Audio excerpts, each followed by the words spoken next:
stage. Both very close to the top, but still didn't feel like the cleanest sets. Yeah, I mean, I think these guys probably had the hardest time getting into exactly where they wanted to be. HKA narrowly missed that #1 seed after taking 1907 Fenerbahce to a tiebreaker, unable to actually convert on it after that. So you got to feel like they are hungry for some revenge. Yeah, and looking back at that game, it was so close too. Both those teams fighting tooth and nail to try and secure that first place spot. But unfortunately for HKA, they just couldn't find the teamwork, couldn't find those mid-game fights that would allow them to win the game. But you can see that in terms of their early game, it's definitely an area that Fnatic might need to be scared of. Definitely, because when we look at how Fnatic were able to come out on top, a lot of strong team fighting, a lot of strong ability in some of those games, but definitely not consistency across the board. It's basically like everyone struggled at one point during their games. They did smash very hard in the bot lane 3 games before they finally had their one struggle, and even then they went late a couple times. So there's still a little bit of cleaning up to do, but it's hard to see them not performing here just because they have so many strong players. Yeah, and I think it's really fascinating to look at how these teams go, because you have one team that built a lot of their advantages in terms of the early laning phase, whereas Fnatic, one of their big strengths was their ability to team fight, their coordination. Some of their comebacks were really impressive in finding those opportune fights and those opportune moments to swing things in their And you favor. talk about the laning phase, mid lane does feel like it could be a mismatch given the success that Godquai and Mission were able to have and how shaky Brox and Capsa look. They did have some good performances, but also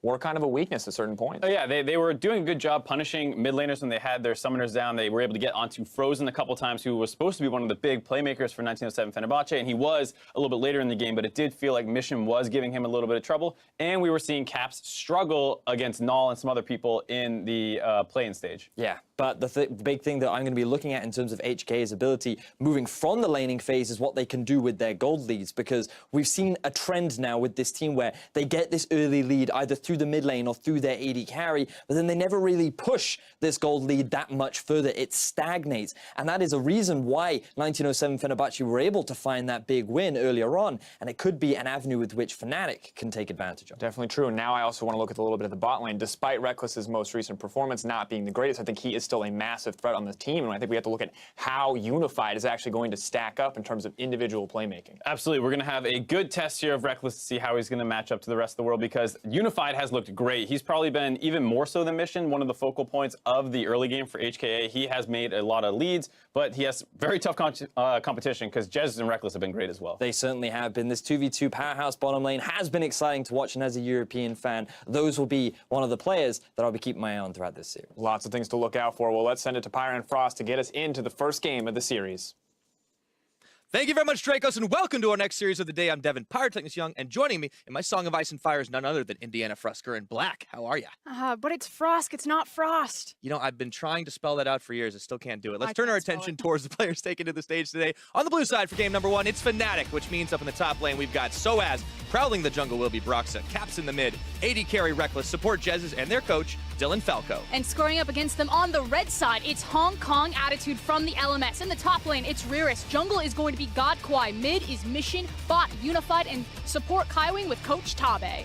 And there's definitely been a lot of rumblings about this team. Very, very hyped up by a lot of the analysts. And of course, they have had their own troubles, but they're still looking exceptionally strong when they can build those leads early on in their games. Yeah, they are a strong laning phase team, and let's kind of set the record straight. Yes, both Fnatic and HK had some struggles to get into this match, and yes, we now have 2 Pool 1 seeds facing off against each other for one more spot left in group stage, but ultimately, these are both the 3rd place seeds from the region. This is the 3rd place seed from EU, the 3rd place seed from the LMS, and finally, we get to answer that question. Is the LMS just a top 2 team region, or can Hong Kong Attitude actually put up a good fight and actually go the distance? Because I still feel that Fnatic are slightly favored in this. Oh, they have to be. And even the fact that there's been a lot of question marks about Fnatic, the expectations always been a little bit higher from a region like EU. However, the LMS has produced some powerhouses, even if they're the names most people are always recognizing, the likes of Flash Wolves, of AHQ.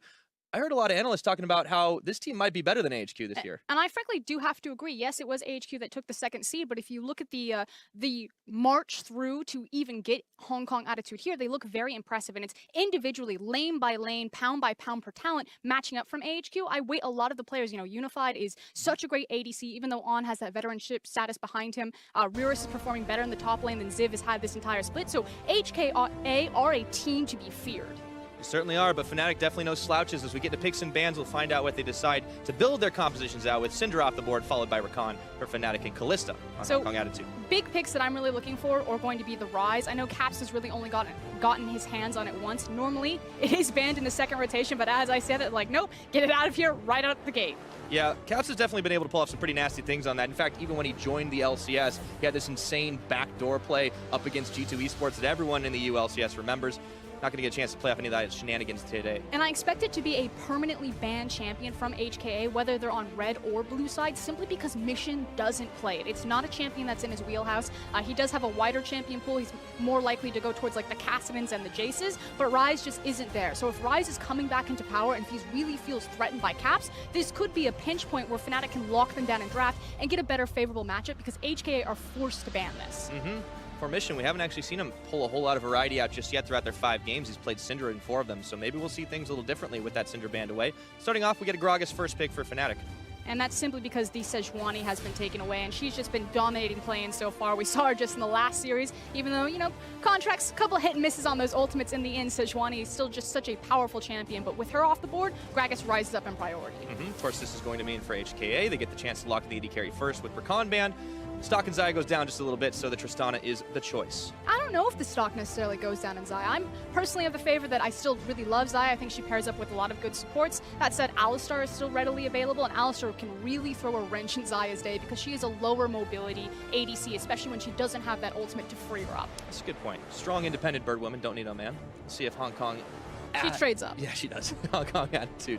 What are they going to lock in next? You talked about the Kassadin, and that's what they're going to pick. And they believe that they have the best Kassadin in the LMS. Mission feels very confident on this champion. It's one of their most banned domestically. So I'm assuming that Fnatic have scouted HKA and know this, and they just think that they can take it. So a lot of pressure on Caps right now, and he's not going to get a lot of assistance to deal with this. Well, Fnatic did have a little bit of a rough time against the Kassadin not too long ago, so maybe Hong Kong Attitude are hoping for a repeat there.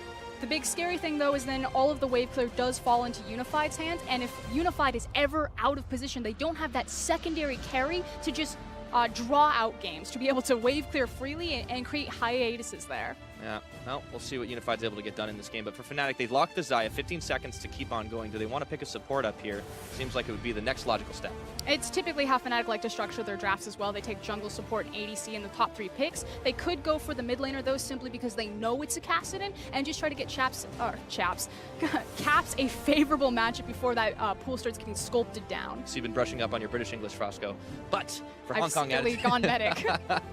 Well, for Hong Kong Attitude, they can fill out their top lane here, and Shen might be the choice to protect either of those big carries. A lot of hyper carrying around, so add a little tank into the mix. This is actually a comfort pick for Riris. He's known for his ability to split push, and the team really identifies his strength in recognizing when to push the lane versus when to join the team fight. Naturally, a champion like Shin makes that so much stronger, and this is the big pick that I wanted to see hit the ban board then. If you're going to take the Shin, you need to pinch the Galio. Soaz has been an absolute monster on this champion as well as the Shin, so by prioritizing top lane this high around, I feel like this is HKA recognizing, respecting Soaz's power on these 2 picks, and denying him both.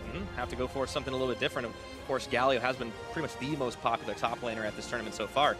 Now the bans start coming into the jungle. The Rex side banned away from Hong Kong Attitude, and it's back over to HKA for their final ban.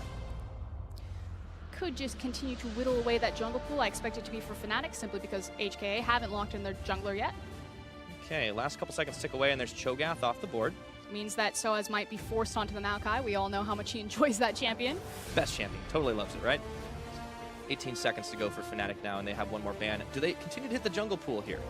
I would expect so, unless they just feel confident knowing what God Kwai will reach for in the jungle. Elise was heavily banned or taken away in the beginnings of playing. She's now kind of faded out. We did just see a Zac last game. Yeah, and God Kwai will have to do something completely different than what we've seen him on so far, because he's only had a handful of games with Gragas. Of course, the Jarvan and the Rek'Sai all picked away from him are banned. So let's see if they decide to go for something else now, and obviously they need a support. Maybe they pick that up first and try to get something on the last time around. Yeah, it makes sense. There's no reason to reach for your jungler. Fnatic aren't going to try to take that one away since they already have the Gragas locked in. I said that Alistar has a pretty decent matchup into the Xayah just because it's really hard for her to get away from him as soon as he goes in, so it makes sense to look for Ali here. All right, so what does Fnatic pair with the Xayah to try and counteract that a little bit? I mean, you could just go for doubling down on the pushing power for Xayah or doubling down on the protection for Xayah. So something like an Ardent Sensor support would work here, like the Janna, or maybe you go for a traditional pushing support like the Karma. My big thing, though, is that I prefer when Jesus is on hard engage playmaking champions. Not that he can't play the Janna, but the last time that we saw Fnatic run a Janna composition, it was up to Reckless to literally Tristana jump forward to start fights, even when Broxah was on the likes of Sejuani. They are that reliant on Jesus being the primary engage tool for them. So it's not going to be that this time around. However, they do have some hard engage. You got the Gragas available for Broxah. You have the Maokai. It's a pretty beefy front line to try and wear through. It's not about the access to a hard engage, because I agree with you. You look at Maokai, you look at Gragas, you do not need a hard engage support. You've got that in spades throughout your composition. But again, it's the responsibility that Jesus has to the team.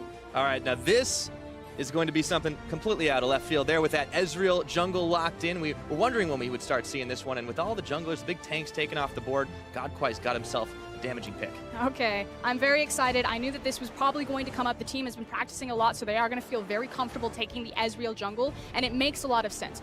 They want to try to punish Broxah. Broxah has been a very, let's say, low effective jungler in the early game. He's much more about that mid game. He's much more about the late game team fighting, and he's a huge part of that, but he's just kind of non-existent in the early game outside of maybe some jungle tracking. With a hyper-aggressive jungler like Ezreal, you can get into his face, you can start camping different lanes, and you can set the tempo, and that's why I think you really want to exploit Fnatic. Their team fighting has been great, but their early game is suspect, and HKA can hit them hard with this type of pick. And for HKA, it's right inside their wheelhouse to try and get ahead early on. These guys are all fantastic laners in their own right. Pretty much been training hard on all of their solo queues, just making themselves a little bit stronger bit by bit by bit, and let's see if it all comes together for the early game. For Hong Kong Attitude, of course, big expectations for this team. They've said they want to be in the top 16. They want to be progressing on to the stage and prove that they are the real deal within the world's environment. And if you can knock off a team like Fnatic, I think that is definitely a tick mark in your favor. I mean, people look at this group, they look at this best of 5, they say, this is the closest one, this is the hardest one. But both these teams, if they want to go the distance, it's never going to be an easy road. You don't want to go the distance simply because it was gifted to you. You want to go the distance because you're the best. You got to be able to pull it out in the end. So now, Fnatic starting up on the blue side in game number 1. They've built themselves that solid team fighting composition they like, but it could be a rocky laning phase. We're about to find out as we load up in this first game of our best of 5. So now it's about where are these teams going to focus into their early game. We've talked at length about how Fnatic, their early game has been a bit suspect. I think it personally makes sense. There's kind of two schools of thought here. Either Fnatic simply just don't know how to play an early game, which I don't believe is true, or they recognize kind of what the strong composition is in the meta. You know, tank top, hyper carry that scales up in the bottom lane, and then like a wave clear or, you know, pressure oriented mid lane. And those usually tend to spike around kind of the mid and the late game. So it kind of makes sense that their game would be a bit slower pace. You know, they don't have to play the early game to be successful, especially with how important Baron is to ending games. These compositions are all going to come online by the time that Baron becomes a factor, and usually you're just going to team fight it out. So, you know, maybe Fnatic have this mastermind plan where it's fine, you know, we're fine giving away some early game pressure because come push to shove, we're going to be ready anyway. As long as they can actually pull it off. But yeah, Fnatic as a team, historically, especially in this iteration of Fnatic over the course of the year, they have been a little bit stubborn about their compositions until they get punished about it. The most famous example being Rift Rivals this year. Then they changed things up completely and found great success, and as long as it still works, I can't see any reason why Fnatic would shift away from it. And here's the thing, you know, looking at Fnatic domestically, I was actually very impressed with this team for their ability to carry from every single lane. You know, Caps can go off, Soaz, his Gnar, his Jarvan stats are so impressive.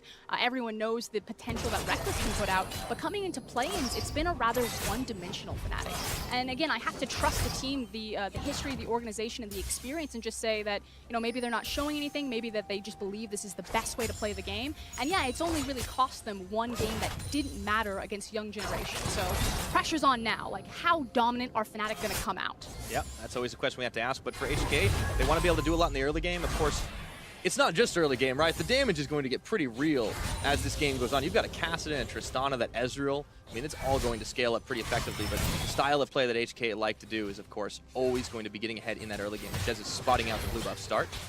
Or the move, I should say. Their early game success is really dependent on Godquai, and normally he's the jungler that they haven't played the majority of their games with. They do have a split jungle pool between Gemini and Godquai. Godquai's played about 15 games now for them, whereas Gemini has played about 30. And they just like the communication. He's been with the team longer. He used to be the AD carry, role swapped into the jungle position, so he should feel super confident on a pick like Ezreal jungle. Yeah, it fits him exactly. Checking in with how the lanes are all going, of course, it's been pretty steady. We wanted to talk about Broxah setting things up early and what KazaLoLLCShighlights can do to punish him. So far, it's just about the early jungle clear, and it'll be telling where the junglers decide to put their attention first. There's a ton of kill pressure up into the top lane as well as the bottom lane. You want to hit Maokai early if you want to go up there and work in tandem with the CC from Shen, but because you are Ezreal, you do just have ridiculous amounts of damage coming out of the jungle position. So I feel like HKA have more versatile options about how they want to attack the map, and now it's just a matter of where does KazaLoLLCShighlights actually strike. Looks like he's a little bit preoccupied with his chickens. However, Broxah, he's on the Krugs too, so it's going to be a little bit of a slower start there. Yeah, and then on the other side, if Broxah does want to have an impact in the lane phase, he can look mid lane before Kassadin has level 6 and gets a lot of safety there. Or perhaps he does look up to the top lane. Yes, both these tanks are going to be fairly susceptible early before they get their big tanky stats, and he does have the Maokai W to work with. So if it's Fnatic, you're probably looking around the mid and the top lane, whereas HKA can attack mid, top, and bot. Looks like HKA might be coming in for that dive. KazaLoLLCShighlights hanging around the side as Caps has been pushed under tower by Mission. So a lot of lanes pushing pretty much across the board right now, but Caps is going to be able to Twin Fang away most of this wave, and not a lot of kill pressure just yet. We're only 4 minutes in. Now, already threatening the dive. It was just a scouting mission, though, placing the ward on the Wolf camp. That said, a lot of junglers, Condi in particular, really like Ezreal jungle for his ability to dive with the arcane shift. And now he's going to pop up top. Ward in the bush, though, so Soaz knows exactly what's up.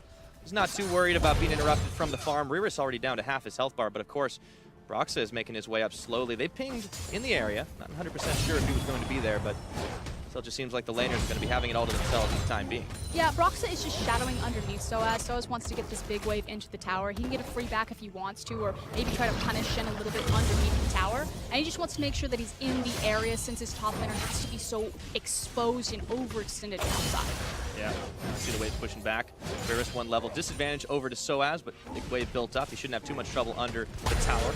No, he's threatened with his taunt, but Soaz giving him some healthy respect as Broxah hanging out in the bush, hoping that Riris will respond and try to push back out. Meanwhile, down to the bottom, still just a farm game, pretty even on that CS. Highway wants to change it. In goes Unified, an instant jump up, and they do get a stun onto Rekkles. Instant exhaust is on.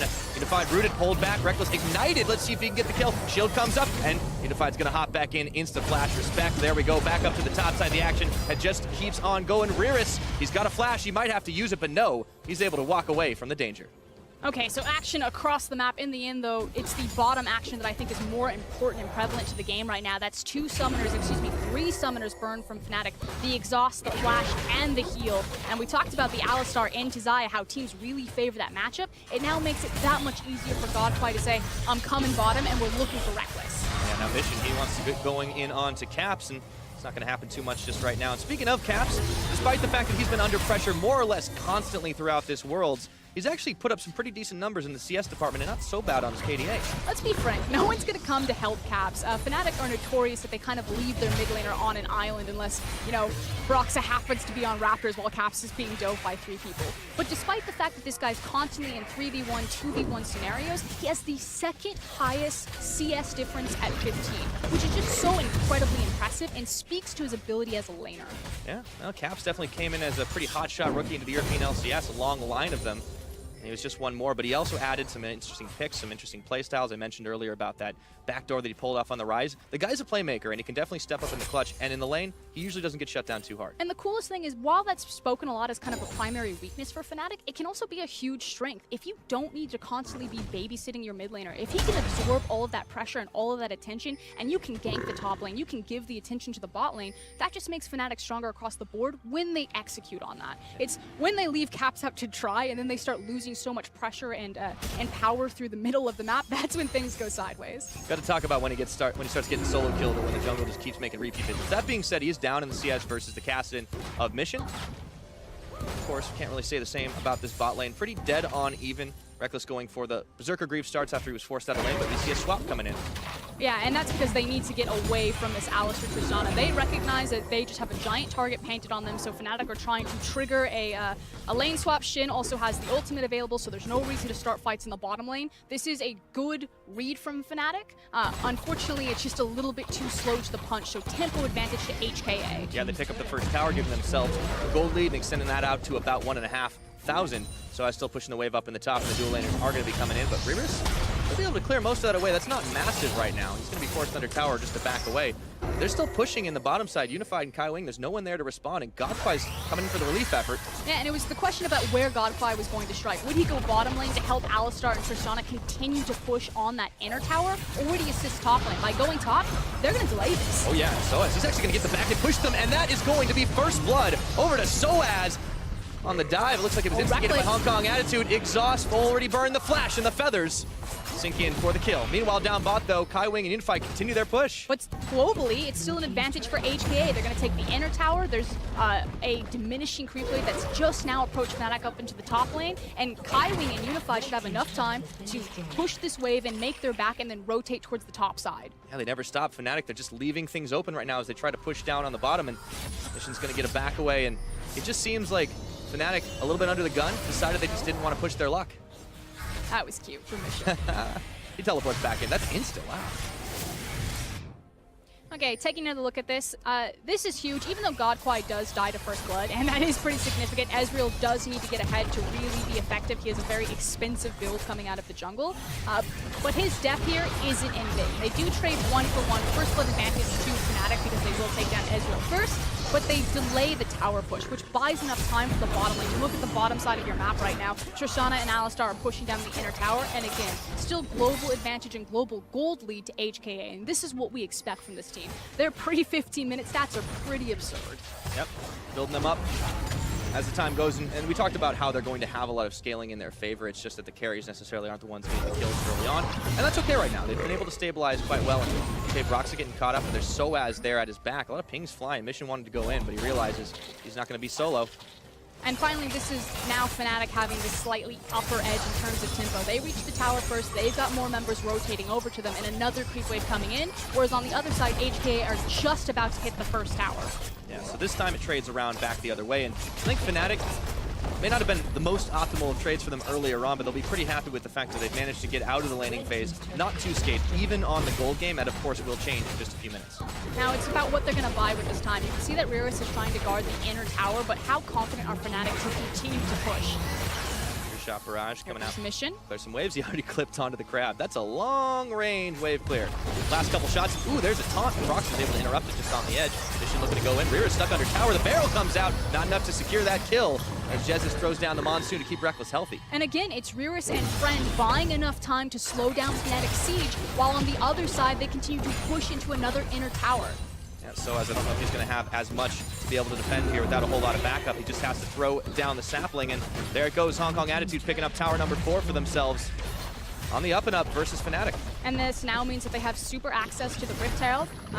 They can just snowball onto that, or maybe rotate over to the mid lane just to dissuade Fnatic from pushing too far deep. John is here, they should be okay. All right, comes in, Unified, he goes deep, and there is the knock-up headbutt, both combo, and Unified getting the kill caps. Oh, he just tries to slither out too late, and even though he dishes some damage, Godquai takes caps down, and it's all HKA in the mid lane. And this is disaster from that Fnatic. They simply took the wrong way out of the lane. You know, you had the Jonah from disengage, they could have rotated down, and as I say that, maybe a turnaround? Nope. Slow to respond. Disengage. Slow to respond for Fnatic, and you talked about Rift Herald being up and available. It's also the Dragon Mountain down there that Mission and the rest of Hong Kong Attitude are going to be able to secure. Not a whole lot that Fnatic can do about it. And they honestly just got caught sleeping. And this has kind of been the story of Fnatic during the entire stage of play-ins. The one game where they had an early lead, where they were making the tempo aggressive, you know, macro decisions, was their first game against KLG. But since then, this has been the story. And, you know, Jez is not walking down. Yes, Cassidy's coming in with the Shin, but he splits it from his team. And he's just left for easy pickings. And then from bad to worse, his Cass is picked off. Yeah, it's unfortunate right now that Fnatic getting themselves caught out just a little bit. And we've even heard them talk a lot about how they are a team that, you know, will sometimes respond a little bit emotionally and not always make the optimal plays when they don't feel things are going well.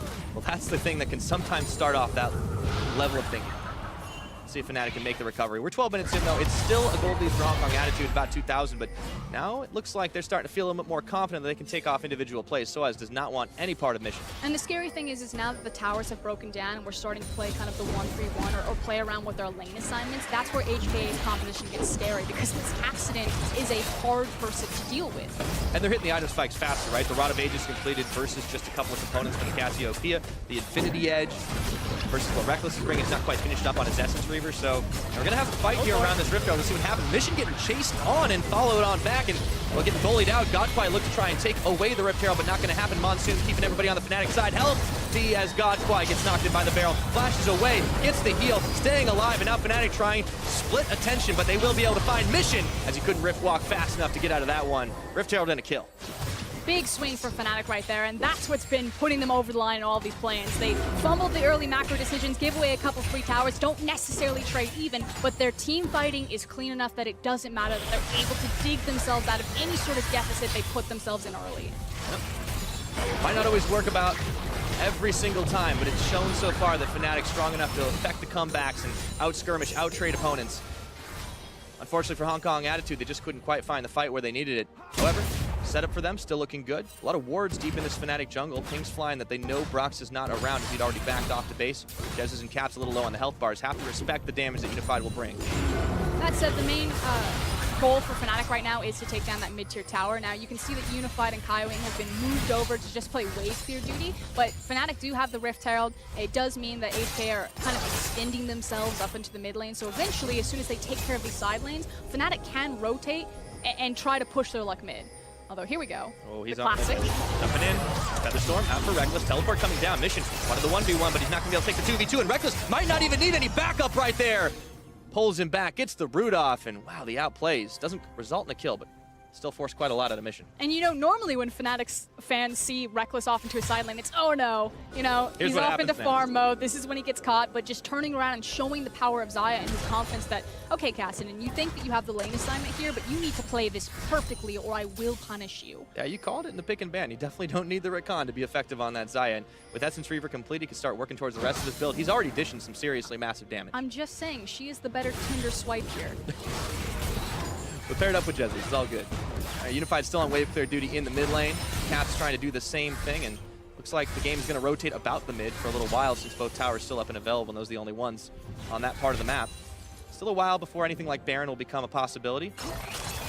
It's about funneling farm, making sure that we're hitting our big item break points. For Xayah, it's really about the 2-item spike, especially when she has the Ardent Sensor and Janna in tandem. Janna level 8, once she's level 9, she's going to have the 5 points in the shield. We talk about this all the time, but, you know, then gets that added benefit of the flat AD, whereas Tristana, you know, needs to reach a little bit farther, needs the 2 attack speed items, so the Shiv, the Infinity Edge, and whatever else that she wants before she really becomes effective.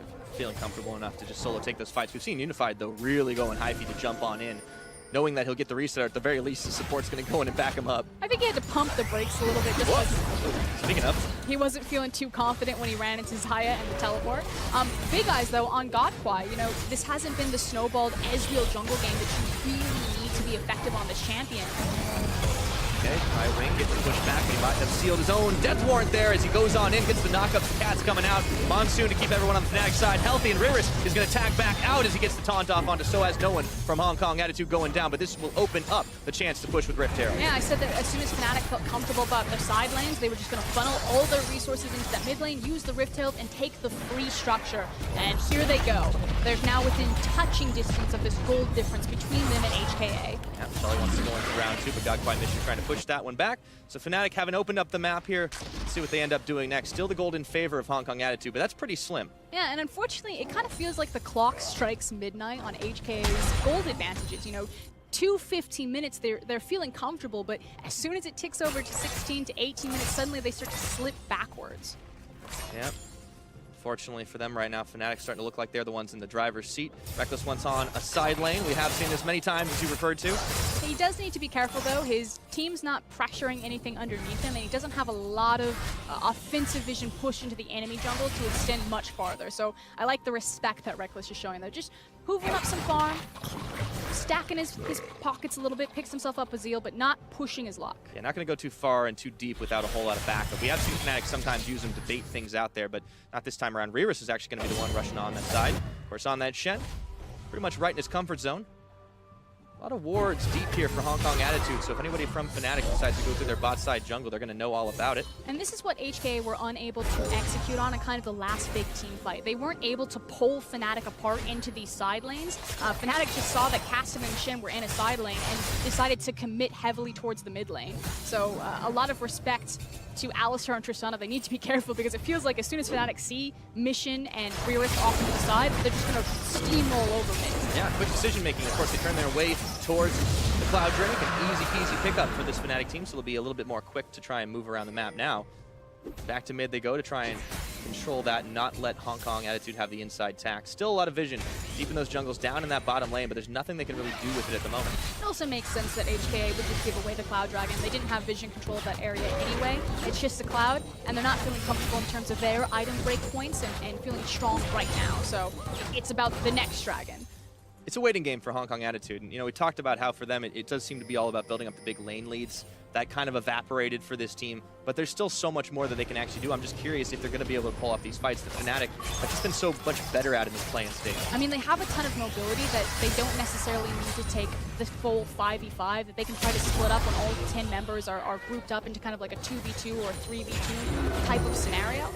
But the guy to watch is really unified. The amount of damage and his damage share for this team is just absolutely ridiculous. And on a pick like Tristana, he's certainly armed to do so. It's just that he's now looking down the barrel of someone like Reckless.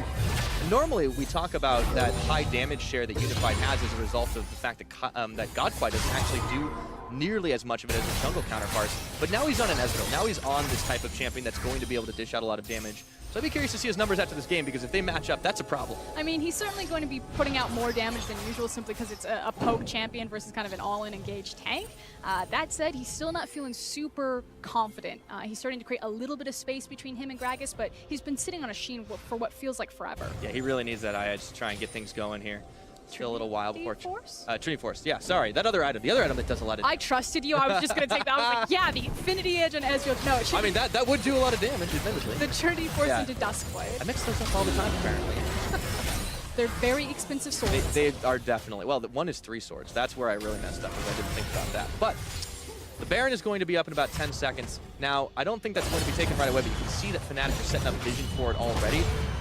Going to be a big important objective for both teams to try and take out Reris and Soaz, finding each other down on the bottom side. Soaz is decidedly more difficult to take down. He's got a Bramble Vest sitting on that, top of a little bit more MR for himself in the Spirit Visage. Yeah, he's got the Bramble Vest as well as the Ninja Tabi, so he feels completely fine in terms of the armor front, and then he also has his MR with the Spirit Visage completed. So Soaz feels super confident looking across from Reris right now. Reris is just trying to control the minion wave, doesn't really want anything to do with the giant tree.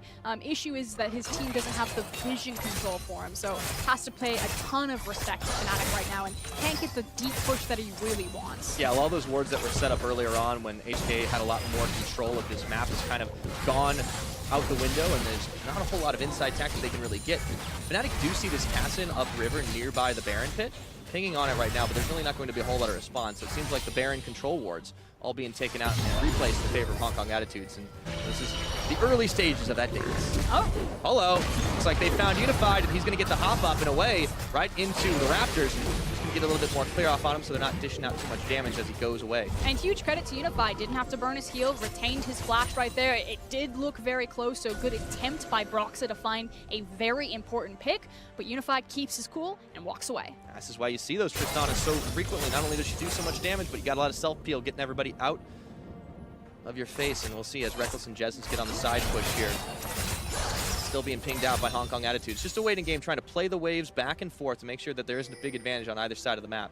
Mid lane, kind of all but forgotten at the moment. This is the most important part of the game, though, because this will be the big decider. You know, we've been kind of in this very intense tug of war, and someone's about to lose. Oh boy, Caps trying to go all the way back under tower. Does make it out nice and safe. A little bit of help from Jessens on the backside, but now you see Hong Kong Attitude looking to try and push in, or maybe they decide now is the time. We're going to attempt that Baron. Unified getting a little far forward to try and get a few chip shots off on that tower, but nothing doing. Shen moving down towards the bottom, but he has got his teleport. No Stand United. Yep, still needs to be incredibly respectful though, as we're back to the Baron dance. I'm used to calling the Baron dance the Harlem Shake. Yeah, the it's the Baron Shake now. The Baron Shake. I feel like this is more of a tango though. It feels a bit more graceful. This is a bit more of the European style of Baron dance that we're definitely a little more used to seeing. A little back and forth, and then eventually someone just throws the Baron. I feel like Not always. I'm not being entirely. I was gonna say, I feel like Fnatic have been really consistent. No, around they're good at it. I was saying Pan EU. That's a whole other story. Their ability to sculpt fights around the Barons have pretty much saved them a lot of games in the play-ins. Again, their setting of tempo and their ability to say, we're getting the first tower, we're going to trade 2 towers up on you.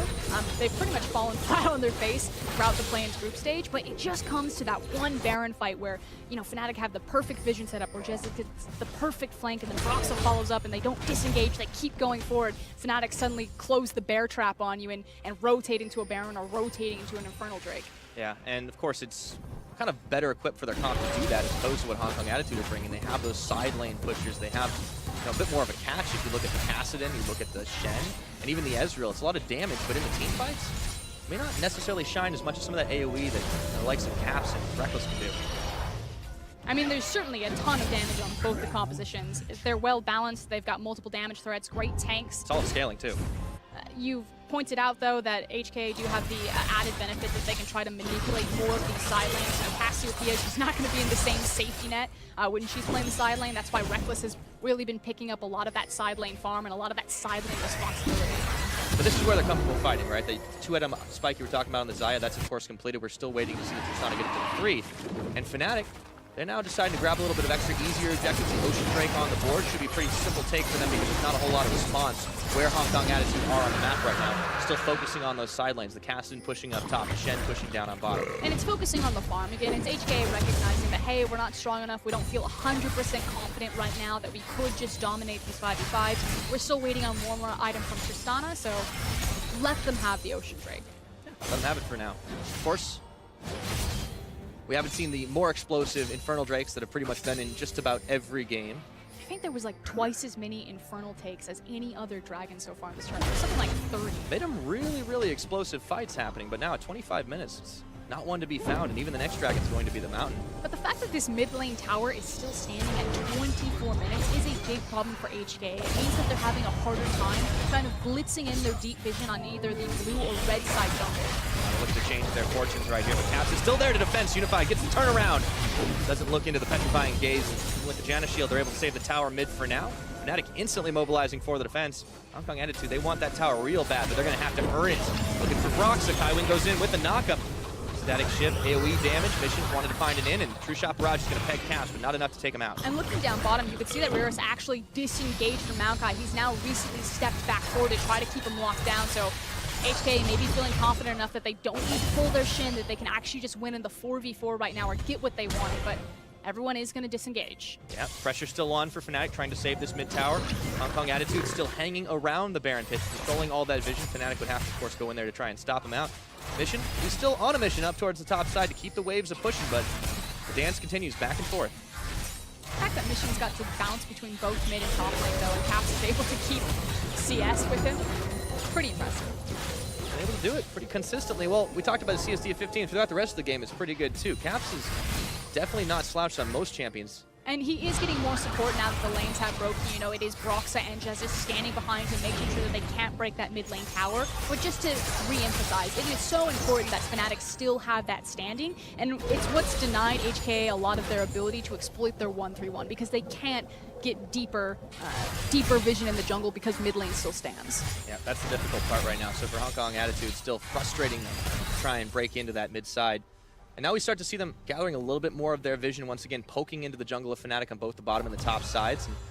And there's that 3-item power spike for the Tristana. Is this where they start forcing out the Baron? So I would expect that they're going to feel more comfortable. They also have the completed Trinity Force on Ezreal jungle.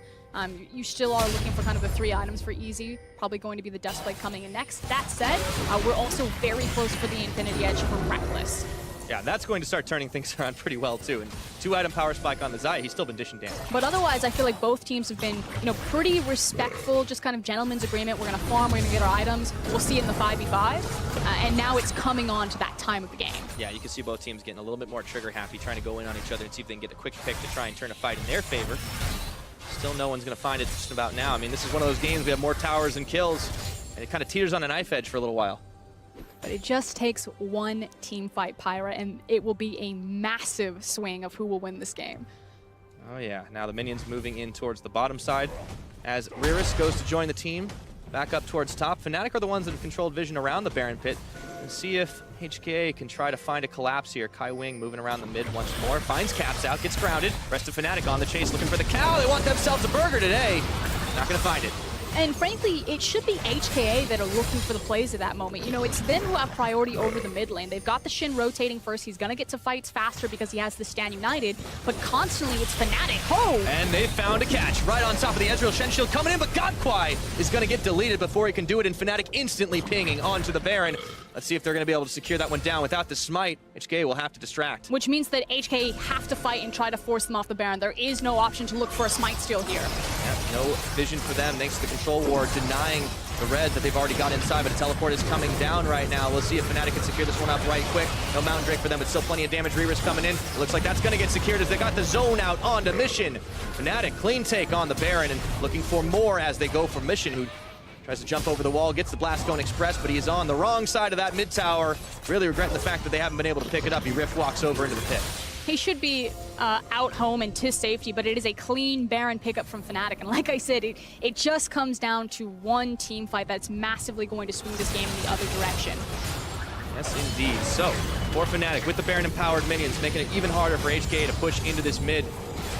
They're the ones who are finding, even if you don't get the kills, you can still find exactly what you need, just getting one pick. But I want to hit back to my previous point. Look where Shin was. You know, he was starting to rotate so much earlier for this fight, but it's not HKA that are ever putting themselves in a position to try to start a fight, to try to use the fact that they did have priority in those side lanes. It's always Fnatic that are looking for the plays, and in that instance, making them happen. Yeah, surprised a little bit of Hong Kong Attitude's passivity and maybe just getting this game a little inside their heads and not necessarily trying to play it off to win, but just playing it to not lose any harder. And the gold lead, of course, slim, but still been in Fnatic's favor. We're approaching that 30-minute mark, and they've got a lot of damage. Still, we need to see them put it to the use. And how much damage can Fnatic do with this Baron? Looking for tower on the bottom side. Even Reckless hops over now, joined by Brox. So that's 4 members. They get the 4-1 on. That's pretty quick clear out of those waves. Static Shield will do that for you, and Mission says, I don't want any part of this. And as I said, now this is where the composition from HKA can be punished. They don't have 2 forms of wave clear. They're entirely reliant on Unified being in position with this Tristana, and if he's ever not, it's just going to drop just like that Inner did. Yep, pretty easy to cut through those. And now Soaz just keeping Reaver's locked up. Remember, he could always cancel a teleport out of the Shen, but he doesn't even have Stand United up and available. So Fnatic, they're still going to have a bit more of global advantage. Taking down the Inner on the bottom, looking to push for the mid. Mission, he's moving up to try and take out Soaz. He's going to be locked up for now. Let's see if they can hold him on. Redemption coming through, going to keep him even healthier. And a 2v1, he's just keeping pushing them back, and Fnatic looking to join him up towards the top side. Soaz doesn't even care about tanking on the tower damage, and looks like that's going to be all she wrote for this tower up in the top. 5-4 in favor of Fnatic. They've got inside track. They can now just rotate back towards the mid lane. Soaz does have teleport, so he's fine to make his back right here. And if the enemy team engages, he'll just TP in. And there we go, looking for Mission, even gets knocked up. The CC chain is real, and Caps is going to be able to finish off the Kassadin. And these towers are falling like dominoes right now, 30 minutes into the game. And Soaz, teleport comes in. He's got a giant wave. He says, guys, just come here. We're just going to try to break the base. Yep, just keep it going on 1, 2, 3 lanes. Not a whole lot the Hong Kong Attitude can do. They are running out of options right now, and we would expect to see that desperate fight to try and turn things in their favor. They do have their items, they do have the spikes they've needed, but they are running out of base right now. One tower falls in the mid, the bottom. Minions are being marched forward, and they just keep on giving ground here, respecting the damage that Fnatic can do, but it looks like it might be too little, it might be too late. Reavis is going to get knocked up, locked up, and rooted underneath this tower, and once more they just keep firing on. Another tower falls after the inhibitor. It's going to be another easy inhib. Fnatic, it's just like they decide to keep on pushing, and nothing can stop this team. Slow march to victory. And the interesting thing about HKA versus Fnatic were the massive stylistic differences. Statistically, when you look at these teams, you have HKA, the early game team. You know, pre-15 minutes, they build up these leads. Can they sprint fast enough off the finish line to beat Fnatic before they come online in the mid game, before they come online in the late game 5v5s?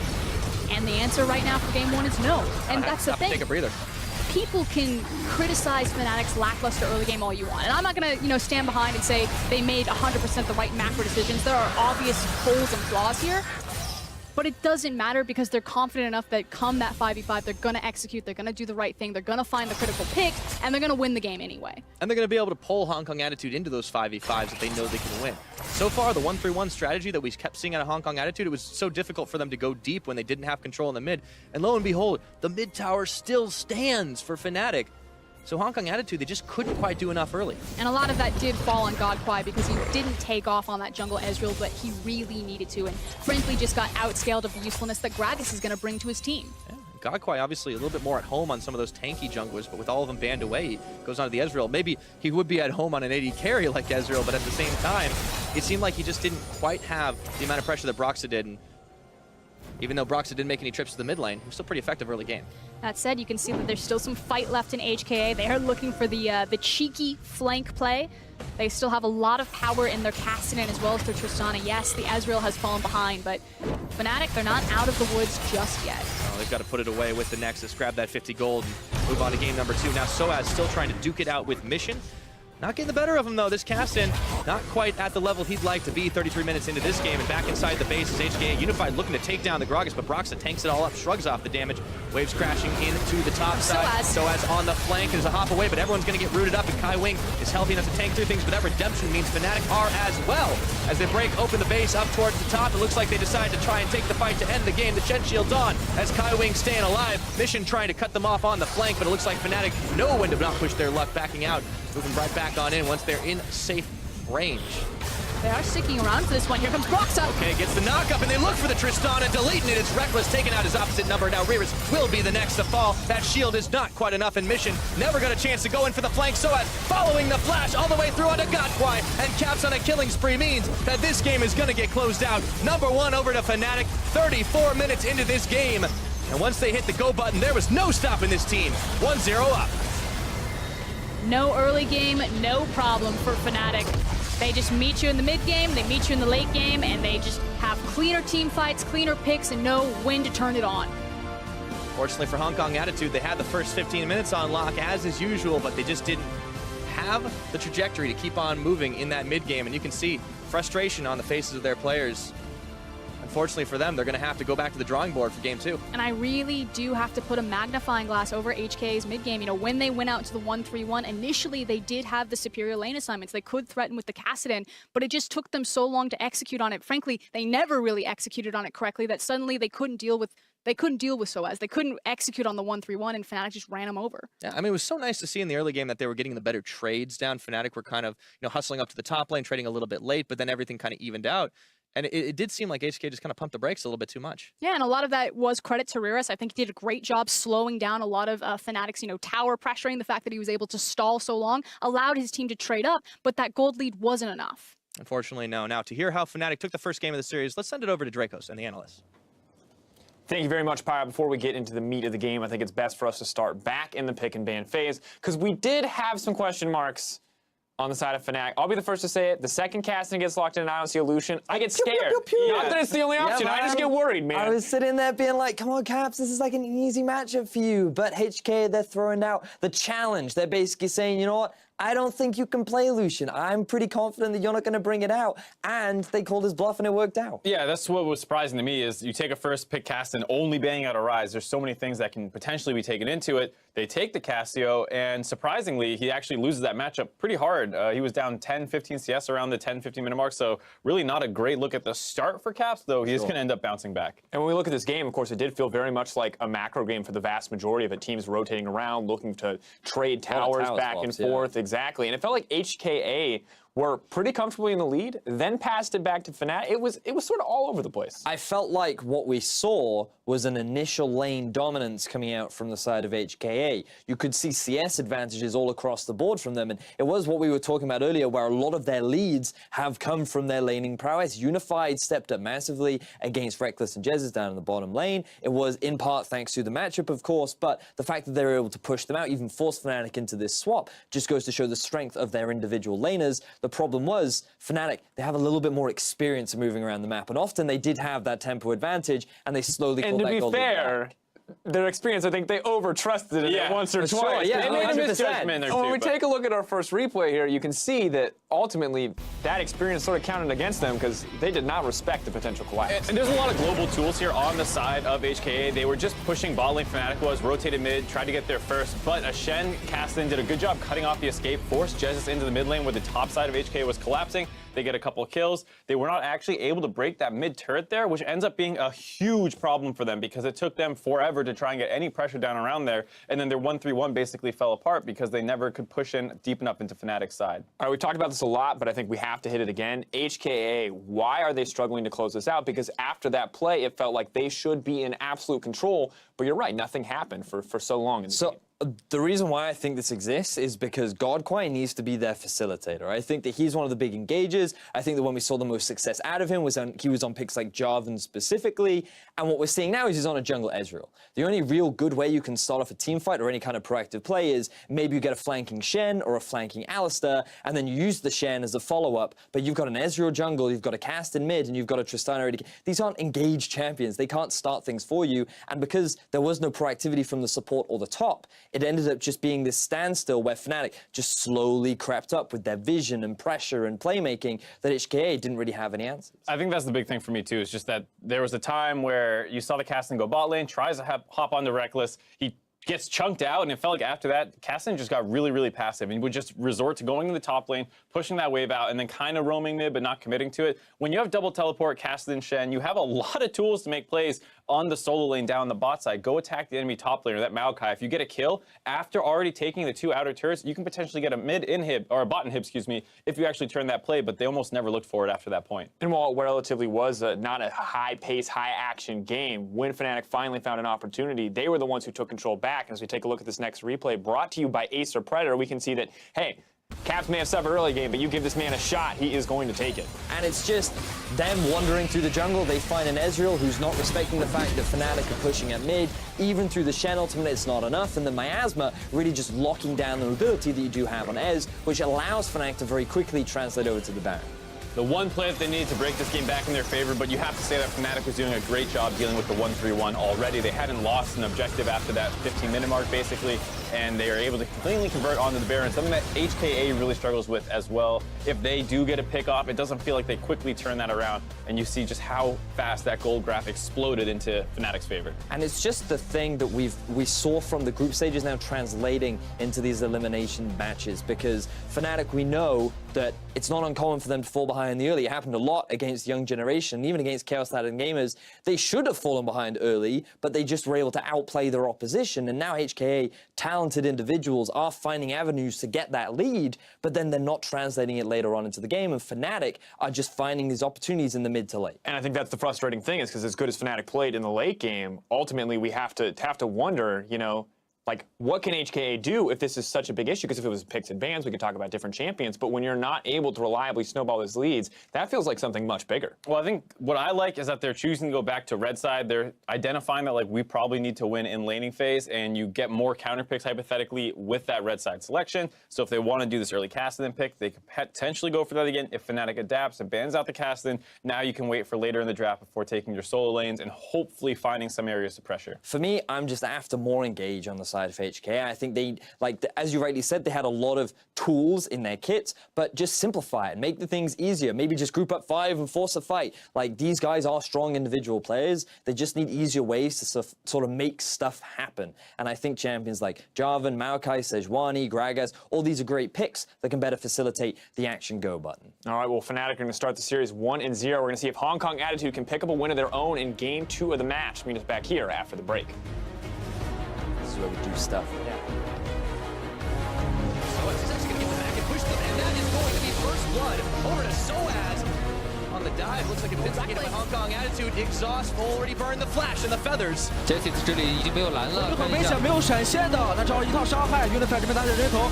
Cops 这边交了一个闪现，拉开一下安全的距离，但是被 HKA 这边5个人啊。But constantly with Fnatic. Oh, And they found a catch right on top of the Ezreal Shen Shield coming in, but got quiet. he's fine to make his back right here. And if the enemy team engages, he'll just TP in. And there we go, looking for mission, even gets knocked up. The CC chain is real, so as following the flash all the way through onto Godquine and caps on a killing spree means that this game is going to get closed out. Number 1 over to Fnatic, 34 minutes into this game.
So even though we have made a lot of errors so far in the playing tournament, I really think that for the best of 5, we'll be the best version of ourselves.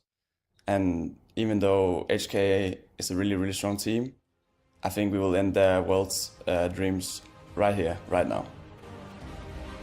Well, okay, 1 out of 3, dreams dead. All right, for Caps, I feel like he definitely can be pretty confident the way his team was playing that last game. Yeah, and it was Caps that flash forward on the Cassiopeia that caught out the Ezreal and really catapulted his team into that Baron play. So definitely deserves to speak pretty big there because he backed it up with his play. Yeah, and for Hong Kong Attitude, I feel like the expectations, they haven't backed it up at all right now. The first 15 minutes, the signature that we've been seeing out of them is there.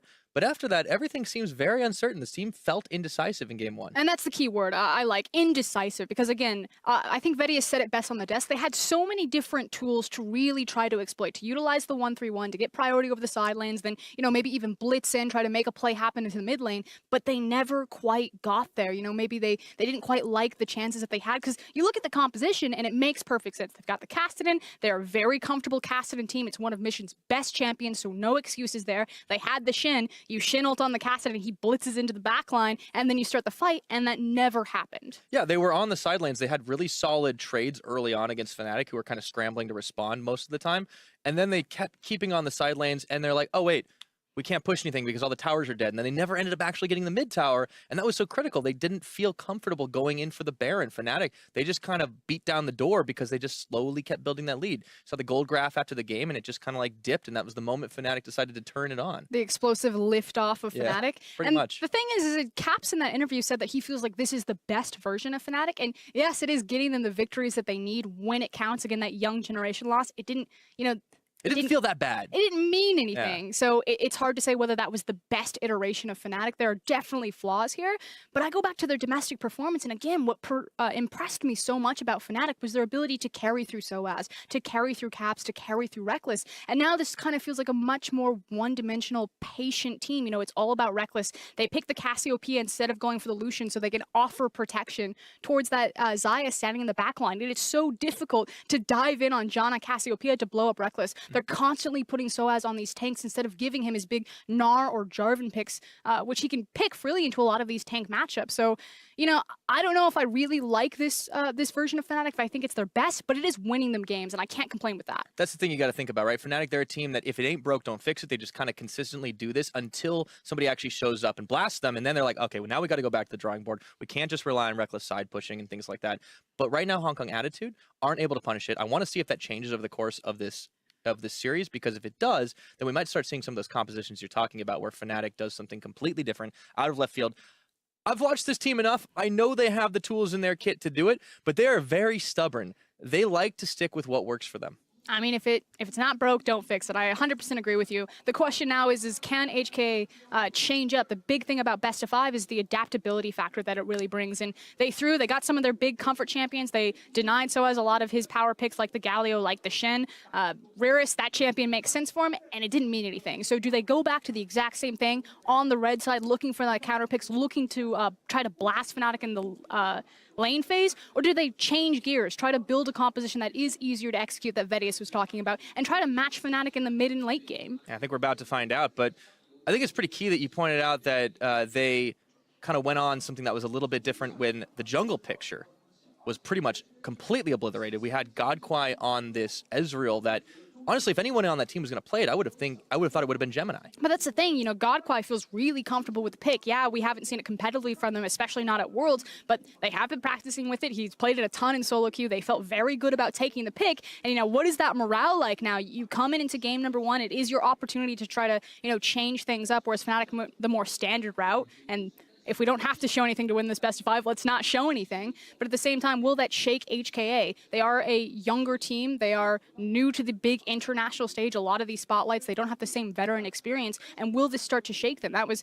a few days ago, their first loss on their Blitzcrank. This is now their first loss on the confident jungle Ezreal pick. Will the start to crumble? Yeah, I think it's definitely going to come down to if they can keep that mental fortitude going. Remember, this is a team that had to, claw and scratch their way into Worlds off of the qualifier since they had not even placed in the playoffs in their home region. We'll see if things change, though. Once again, as you pointed out, the red side, this was Hong Kong Attitude's choice.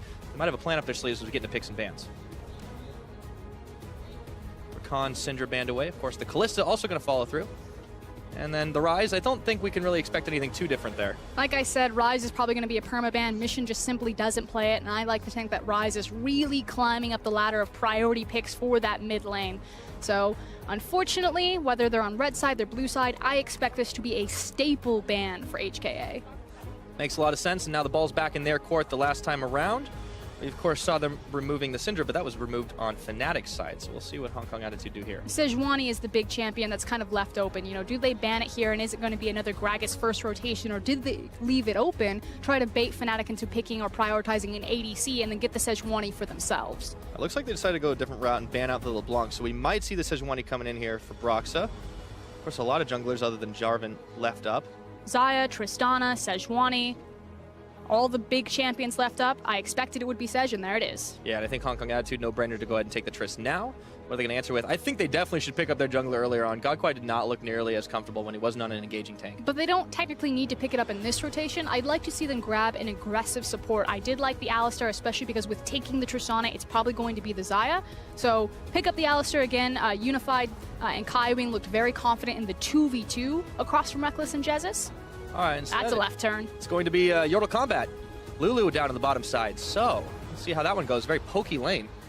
I don't know how I feel about this. I prefer Kaiwing on much more playmaking-oriented supports. Obviously, it makes sense, an Ardent Sensor user, the ability to augment a lot of Tristana's attack speed. These champions certainly synergize really well together, but it's about the responsibility in HKA. You know, who is their big playmaker? Who's going to start the fights for them? And Kaiwing is one of those guys. I'll see where that falls to with the change up here in the composition now for Fnatic's side. They're locking that Xayah as expected.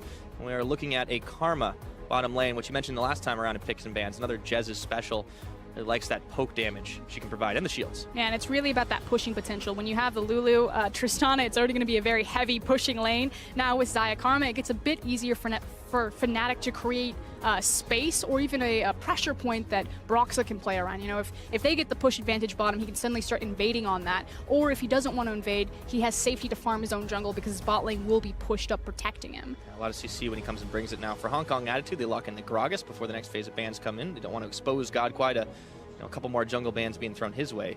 And now we enter that second phase of bans. And already it's pretty standard compositions. They really haven't shown, you know, too much. I talk about kind of the core of a composition a lot.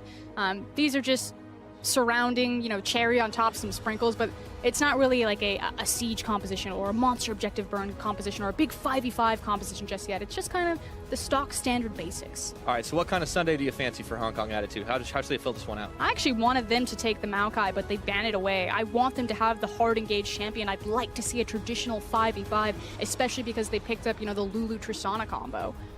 Yeah. Well, but I won't get my way. He also won't have Casted in this game since that's banned away from him. Let's see what Hong Kong Attitude ban out if there's another top laner up against Soaz. No, instead, it's the Orianna.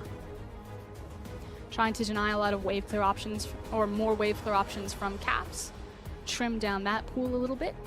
Still think Caps has more than viable options left to him. Oh yeah, he's got a pretty solid champion pool. We've seen him pull out some really interesting stuff when he doesn't get a lot of the champions he wants. His Aurelian Soul hasn't been touched. It's always a possibility.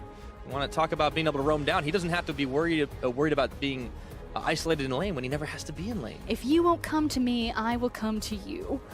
Well, that is sometimes what Caps likes to do. Now for Hong Kong Attitude, ball's back in their court to try and pick up. We're still looking for the top lane, looking for the mid. And hallelujah, as you nailed it, it's going to be Jace. Okay, so Mission, he goes from one comfort pick and then he lands onto the next one. It is going to be his Jace. These are kind of like his two big signature picks. It's also going to put pressure on Caps. You know, what will you match across from that? Could also be a Karma mid lane. Yeah, that's very possible. You know, that's where the Ardent Sensor can be, and maybe we'll see that. And it's going to give him a fair amount of safety in the lane, but Fnatic, they lock in, speaking of safety, locking in the Shen. And now it's back to see what the final pickup will be. Does Caps go towards, or if they do decide to flex that Karma. 15 seconds remaining. Eyeballing the Casio. Would make sense with their composition. Again, it offers a lot of safety. It's really hard to dive onto the backline. It's hard to catch Xayah anyway with their ultimate. And then when she's standing next to Cassiopeia, it becomes even more impossible. Great beefy front line with the Shen and the Sejuani. So many different options to start fights and create distance. So I really like what Fnatic have put together. They've got great bridging points, you know, champions that can peak really early in the mid game and then handing off that baton into the late game. Yeah, and for Hong Kong Attitude, it looks like they're going to try for a little bit more damage all across the board. Last lock-in is going to be that Rumble for Riris. And it was really Mission's Jace that kind of gave away that it was going to be Riris' Rumble. Again, another signature pick for him. Because you have the big 80 threat in the mid lane, it means that Riris can be freed up to look for the magic damage up into the top lane. So one of the reasons why Mission is such a proficient Jace player is that it opens up the ability for Riris to play his Rumble.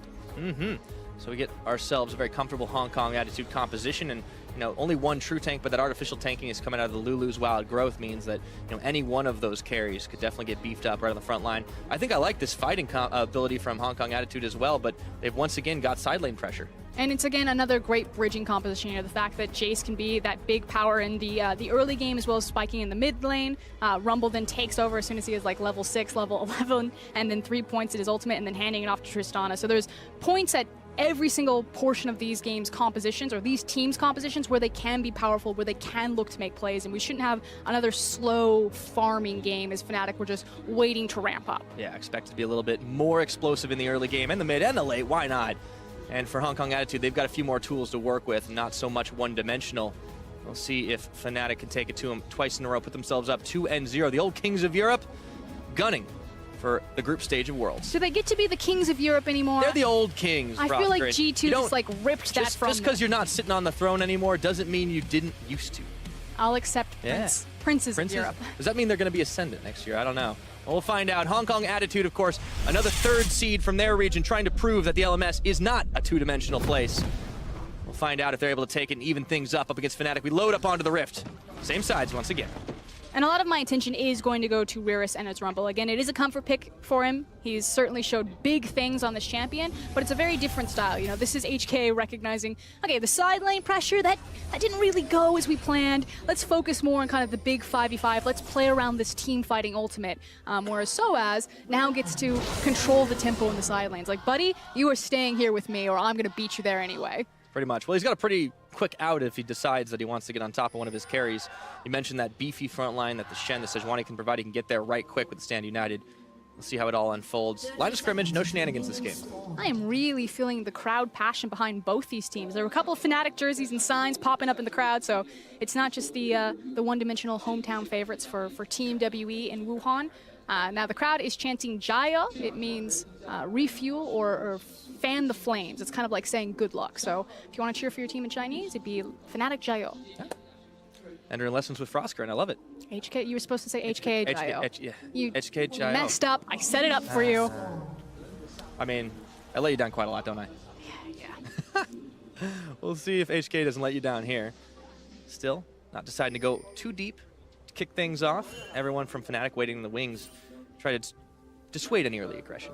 And it's like kind for the leash. It's kind of about where these junglers will strike first. Now, we've mentioned this in game number 1. We'll mention it again in game number 2. Godquai is much more the proactive early game jungler when matched up across from Broxa. That said, he doesn't have the same sort of hard CC to work around in his lanes as he did in game number 1. He's going to have to be the guy that provides that.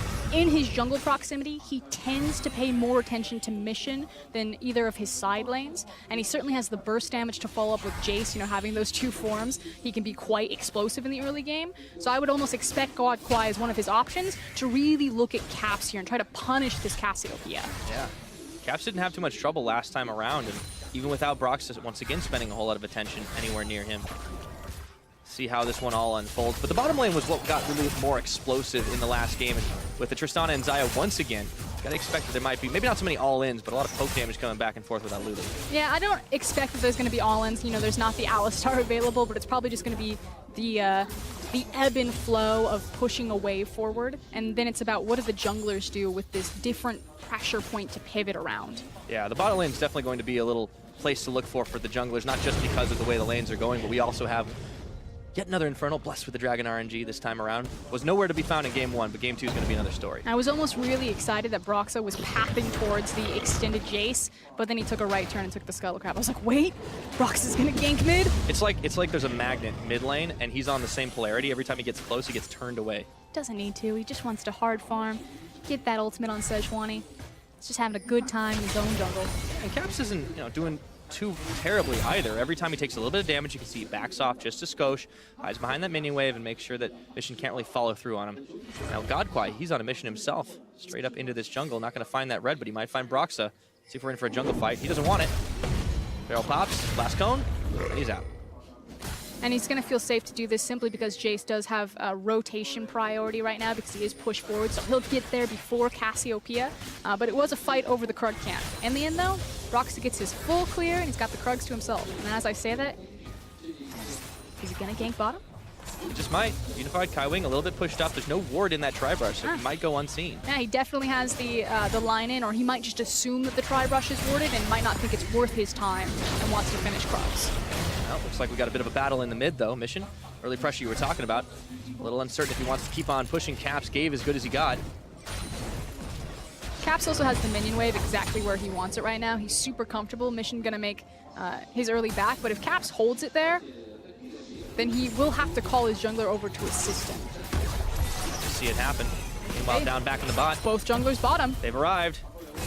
Everybody knows about this party, though. Let's see, Kaiwing and Unified a little bit low, and they look to jump onto Reckless, looking for that first blood. Nearly have it, and they do. It goes over to Unified, and right now for Fnatic, not too happy with how that's all going to unfold, and Unified hopping right behind Godquai on the front line. Jez is leading up the rear as Broxah was able to back away. Hong Kong Attitude come up with 1 kill. So the other option that was available to the junglers is ganking the overextended bottom lane. You know, both these bottom lanes have the potential to push, but that means that they're going to expose, you know, the fleshy underside to the river. And it was Gragas that got there first. Yep. Superior vision, superior positioning, and they're able to do it. And even in a 2v3, Broxah and Jez is trying to make sure that Unified Kaiwing and Godquai can't all push it off for free. And I will note that both their trinkets are down. That said, Fnatic's bot lane have fallen prey to this already multiple times on the playing stage. If you go back to their KLG game, they also fell for the very similar game. Now mid. Level 5, okay, Caps, he's not quite got nearly enough damage to turn it back around, and Mission does not push his luck on that one. Still, we're starting to see this lane dominance that Hong Kong Attitude are noted for. We saw it in the bottom lane with a little help from the jungler, and we'll see it again. And again, it's Reckless stepping forward, doesn't have the vision. He knows his jungler's there, so that's why he feels confident to posture like that in the lane. But it's Godquai that comes out of the brush, finds the big damage. The Ignite comes down, denies a lot of the heal, and suddenly it's first blood on Reckless. I love the way the Unified just starts by jumping in. He knows his team is going to be able to back up. He knows he's going to get rooted regardless, but he wants to position himself so he can still dish out those auto attacks. Very aggressive Tristana play, and he gets a well-earned BF sword. Back up towards the top side now. Soaz is giving Reavers a run for his money, and there's a level 6 advantage, so if he wants to get involved, he's going to have a little bit of an easier time for it, but that is pretty much equalized right off the bat. Yeah, it's not even just the fact that he has a faster route towards the bottom side of the map, which makes those plays that much riskier for HKA, knowing that they'll have to deal with Shin, but it's also a CS advantage that Soaz has accrued over this Rumble. Yeah, so even though the bottom lane, the mid lane might be going well for Hong Kong Attitude, the top's a little bit of a different story right now, and they're going to want that Rumble to be in a good position when he starts ramping up for the fights, but Shen might be just a little more valuable. I mean, the nicest thing about Rumble is that he's still a fairly low econ champion. It's adjusted a little bit as we've kind of changed him over the course of time, but ultimately you get points in your levels and you still do a lot of damage. Yeah, and the equalizer is pretty useful all the same, especially when people start bunching up in tight corridors. You're not super reliant on finding a massive snowball in your lane to then transfer into your team fighting presence. Naturally. Now, Mission having a hard time getting back to the tower. Misses on that shock blast. Twin Fangs being sunk into him. Fnatic still controlling a little bit of this river. You saw them place the ward down inside of that infernal pit, and the junglers once again are going to meet each other. Godquai not there in time to get the smite fight off. Brox is running away though. It's not just a little bit control over the river. Caps has pretty much entire control of that river. He has Mission locked down, and Godquai can really only feel confident as long as his bot lane starts to rotate up to him. Still the Hong Kong Attitude dual laners not feeling too bad about pushing up as they know where the jungler is going to be. Playing bottom is still very dangerous. Now, they would like to punish Reckless for not having a flash. That said, he will be close to level 6 and offer him a lot of safety there with his big, what is it, Feather Dance? Featherstorm? Featherstorm, that's the one. Close enough. But it's so dangerous to play bottom if you don't know exactly where Soaz is. Yeah, that's definitely the problem, and they're going to be relying on information from Reavers for sure, and even so, not nearly as easy to interrupt that Shen. Now Caps and Mission still dancing it out in the mid lane. Normally you would see a lot of teams actually rotate their bot lane top here, so this is a lot of confidence in Unified and Kaiwing to really try to punish Jezis and Reckless, but it's not transferring into anything other than a slight CS lead.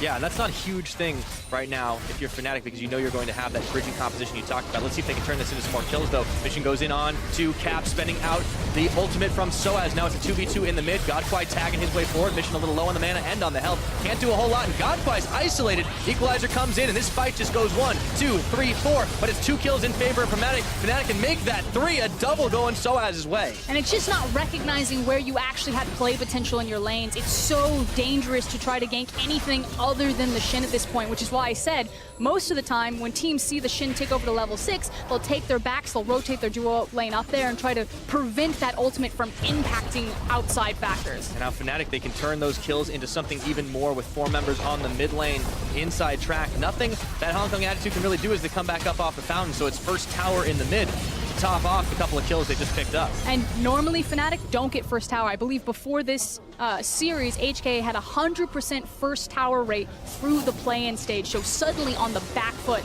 as we take another look at that.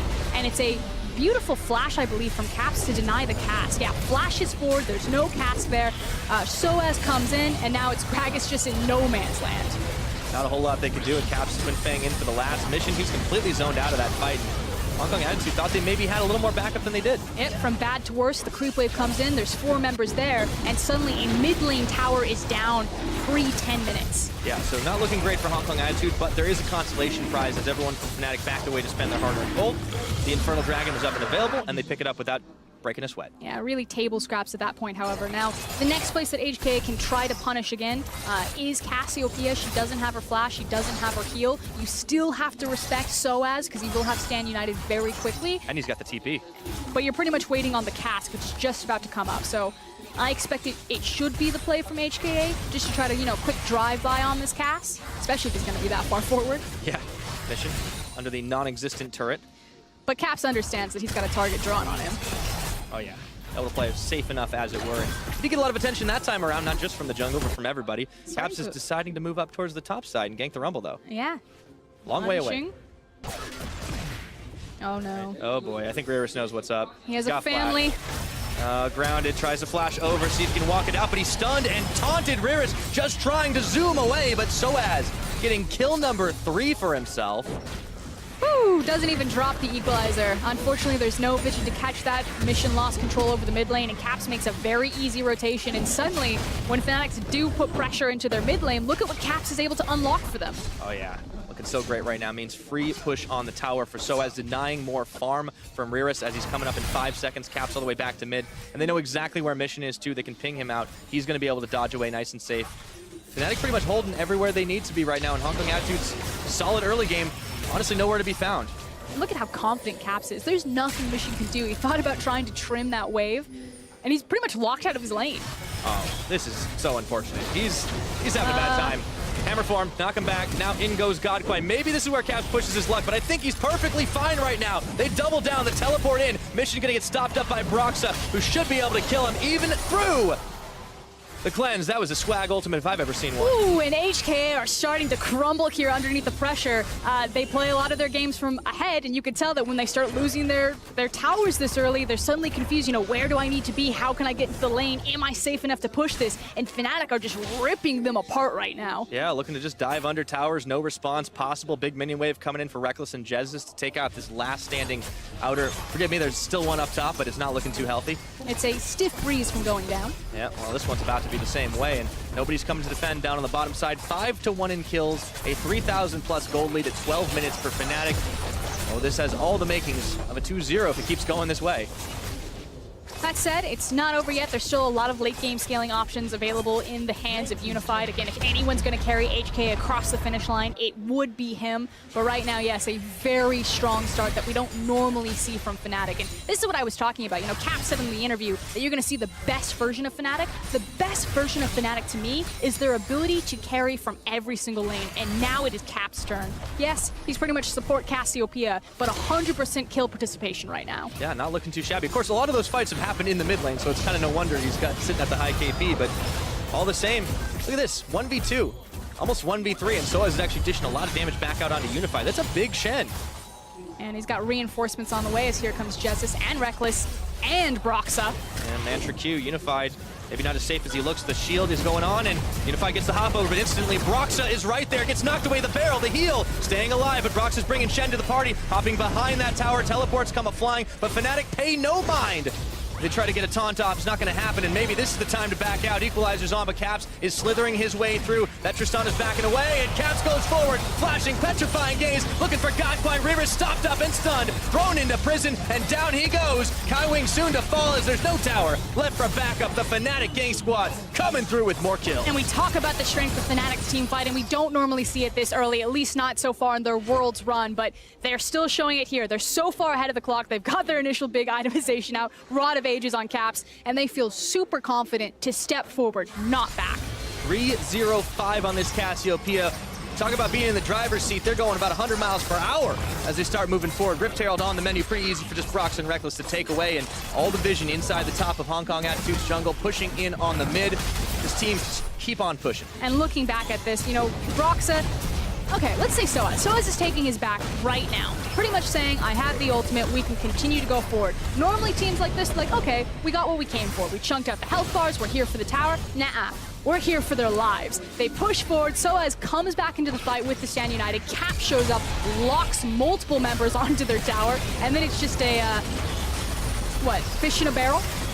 I was gonna say they took them off and that was cleanup crew, but you know, your metaphor mileage may vary, Frosco.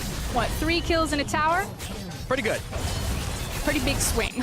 Oh yeah, so now about 15 minutes we're approaching on the clock. That gold lead, 5.6K up ahead. Caps, Jezzes in the mid, clearing things away. They've got control all over the map. But here's the good news for HKA fans. So the next dragon spawning in 50 seconds, it's a Cloud. There's no need to throw yourselves on the sword for that one. You can let it go. The Baron's not gonna spawn for another 5 minutes. You just need to make sure that you guard the Rift Herald and don't, you know, lose 2 towers for it, but you do have a lot of time before the next big objective that you have to fight for is to kind of farm up and find those key items. In the meantime, they might be able to find a pick off as Soaz. Look at how much damage he dishes onto Rares in a 1v2! Finally, they get the shutdown, but that was so close from ending the Rumble. But that is very important that they got the shutdown bonus on the Rumble of all things. Now, this is what they needed to guard against, however. They may have used too many resources. Yeah. Rift Herald coming in hot, takes down one inner tower, still moving in the mid, and the rest of Hong Kong Attitude a little preoccupied up towards the top side. So they might have given up a lot more than they needed to just to try and defend and shut down Soaz. Ganking the teleport's always a good idea, but at what cost? It's still going to be pretty hard for Fnatic to break the base at this point, just because it still is so early on in the game. I mean, HKA would have to make a colossal error where they just died multiple members outside of the base and allowed Fnatic to push in. So again, there's still about 4 minutes of breathing room before they need to exit their base and start looking towards the Baron.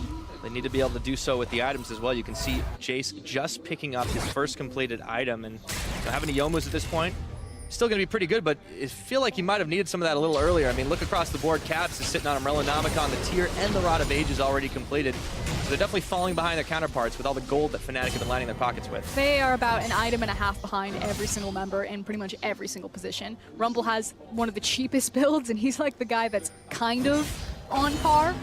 Yeah, this Shen's a monster split pusher. Like, normally you see him sitting on the Tiamat, right, and utilizing the gold he's got, but no. Okay, I got the Hydra. These guys are going to have to come to me. And we already saw how successful he was in the 1v3 at drawing a lot of attention. Yeah, allowing Fnatic to just keep on opening up. So 17 minutes still on the clock. Reckless going to be sent up to the top to push away the mini wave.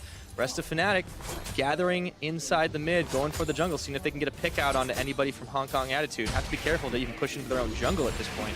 They're just trying to deny any of the leftover gold for HKA, taking everything and the kitchen sink away from them. They don't need to start creeping their vision into that red side jungle or top red side jungle just quite yet, because again, the Baron hasn't spawned, and the Cloud Drake is just free pickings. I mean, Zyrene likes to talk about how, you know, nothing in League of Legends is free, which I 100% agree, but that Cloud Dragon, I think, was traded for 3 creeps. I mean, that's a pretty discount Drake. It gives him a little bit of extra move.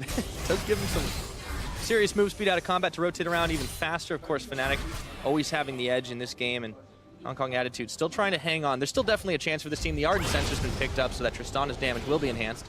Need to see Infinity Edge completed, of course, just sitting on a BF, Pickaxe, and the Zeal at this time. And it's not going to get any worse. Reckless takes Shock Blast, but Fnatic might be taking it inside the Hong Kong Attitude base if this keeps up for too long. Minions here, and the rest of Fnatic are following. See if they can take this one down. Cutting through it, the Cassiopeia ult comes through, and so does Brox's. Looks like they might be able to turn him around for now. They've run out of minions. And Godcry, that is now 3 casts that have just completely missed the mark there. So either Caps has him downloaded and is just beautifully sidestepping that, or Godcry is just having a really rough showing on this Gragas. Yeah, well, we didn't see as much out of the Ezreal from last game either, so questions abound, and now Fnatic running forward.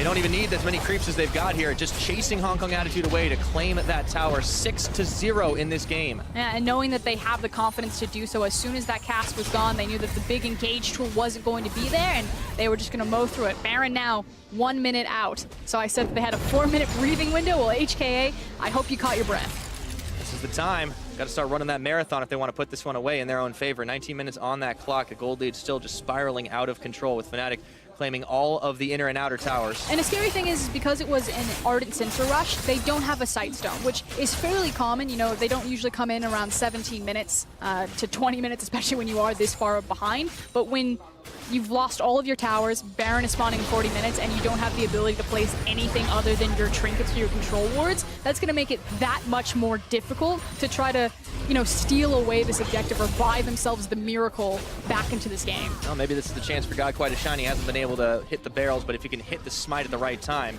that can start to turn things in your favor. Maybe that's the game plan. You ever want to bring it down to 50-50, but we have seen Fnatic sometimes stumble at those objective setups. But there's definitely no reason for Fnatic to have this. This should be like the freest objective, and it could be that they feel like they don't even need the Baron to end this game.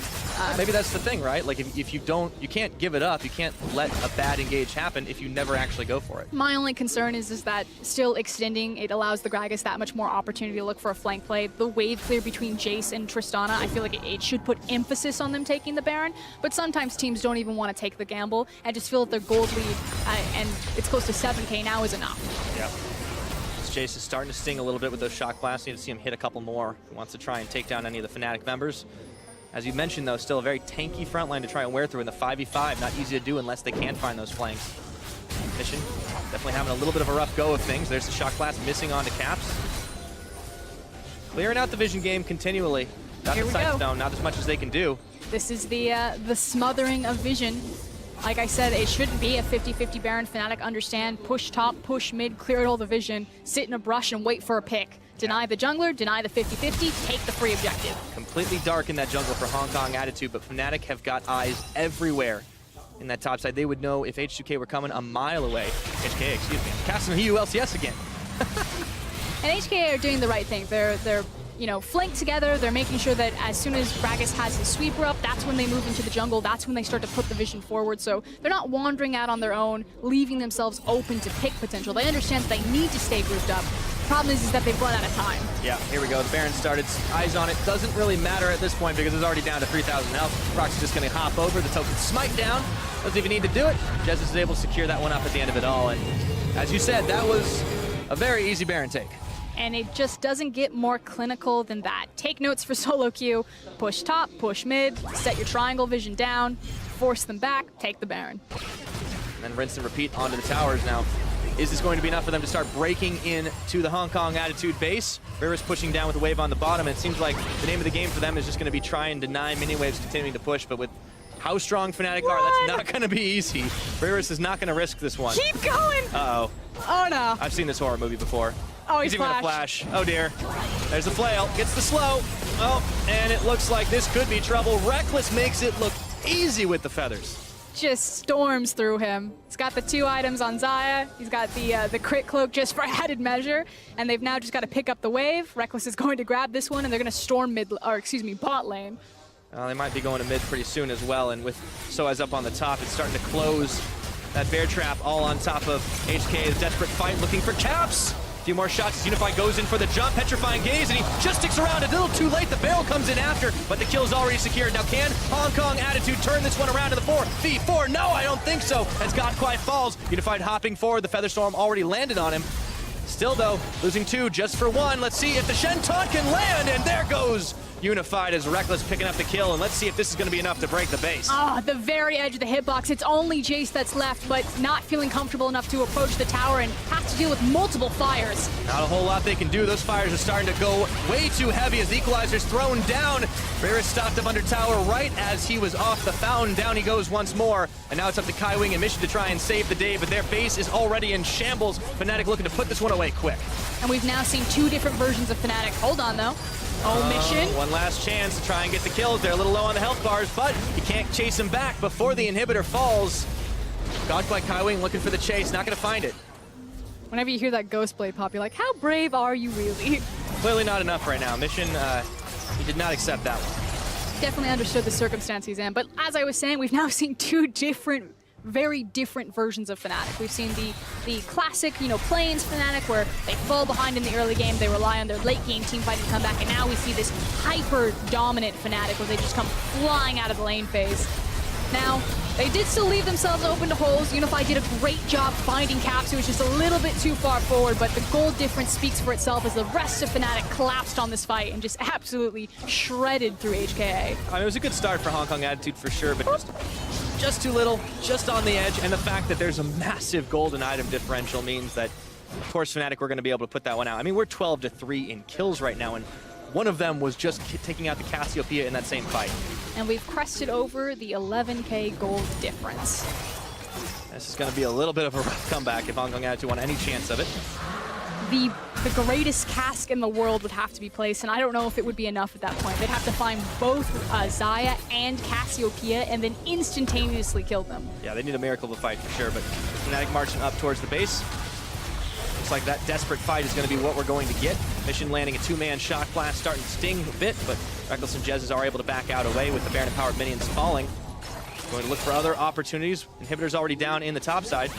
Yeah, but trying to, again, put out multiple fires right now. Jace and Tristana are hunkered together. It makes sense because HKA, they need to fight as 5. They'll just get, split and torn apart if they separate and go into individual matchups. But that means that they're losing their top, losing their mid, and getting chipped away at their bottom. Yeah, they'd need to be hopping in to get that perfect fight, as you said, just to try and save the day and get Fnatic off their back. But meanwhile, they're already losing out on the inhibitor. Vision goes forward looking for Soaz, but they just don't have enough damage to take down the tank, and they lose their inhibitor as a result of it. That's 2 now for Fnatic, and they position right back to the bottom, finish the work they started. Yeah, and Soaz is going to go ahead and just make sure that that top wave comes in a little bit faster. But like you said, they can just 5-man stack bottom if they want. They have the Stand United. They can run the 1-4. Looks to be what they're going to do. And HKA, you have run out of time. Glacial Prison, Godquai is going to stay alive for a few seconds longer thanks to the shields they put on top of him, but that Baron power play is huge for Fnatic, and with the super minions marching up towards the top, Soaz keeping him in tow, means that the rest of Fnatic are going to have free reign down towards this bottom side while desperate measures are taken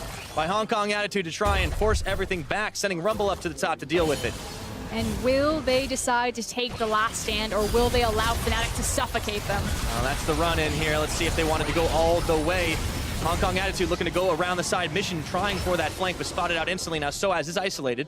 He's going to get away. And a lot of respect for Fnatic right now. They didn't have the Sejuani ultimate, so they didn't feel comfortable looking for the all-in engage, not having that big CC available to them.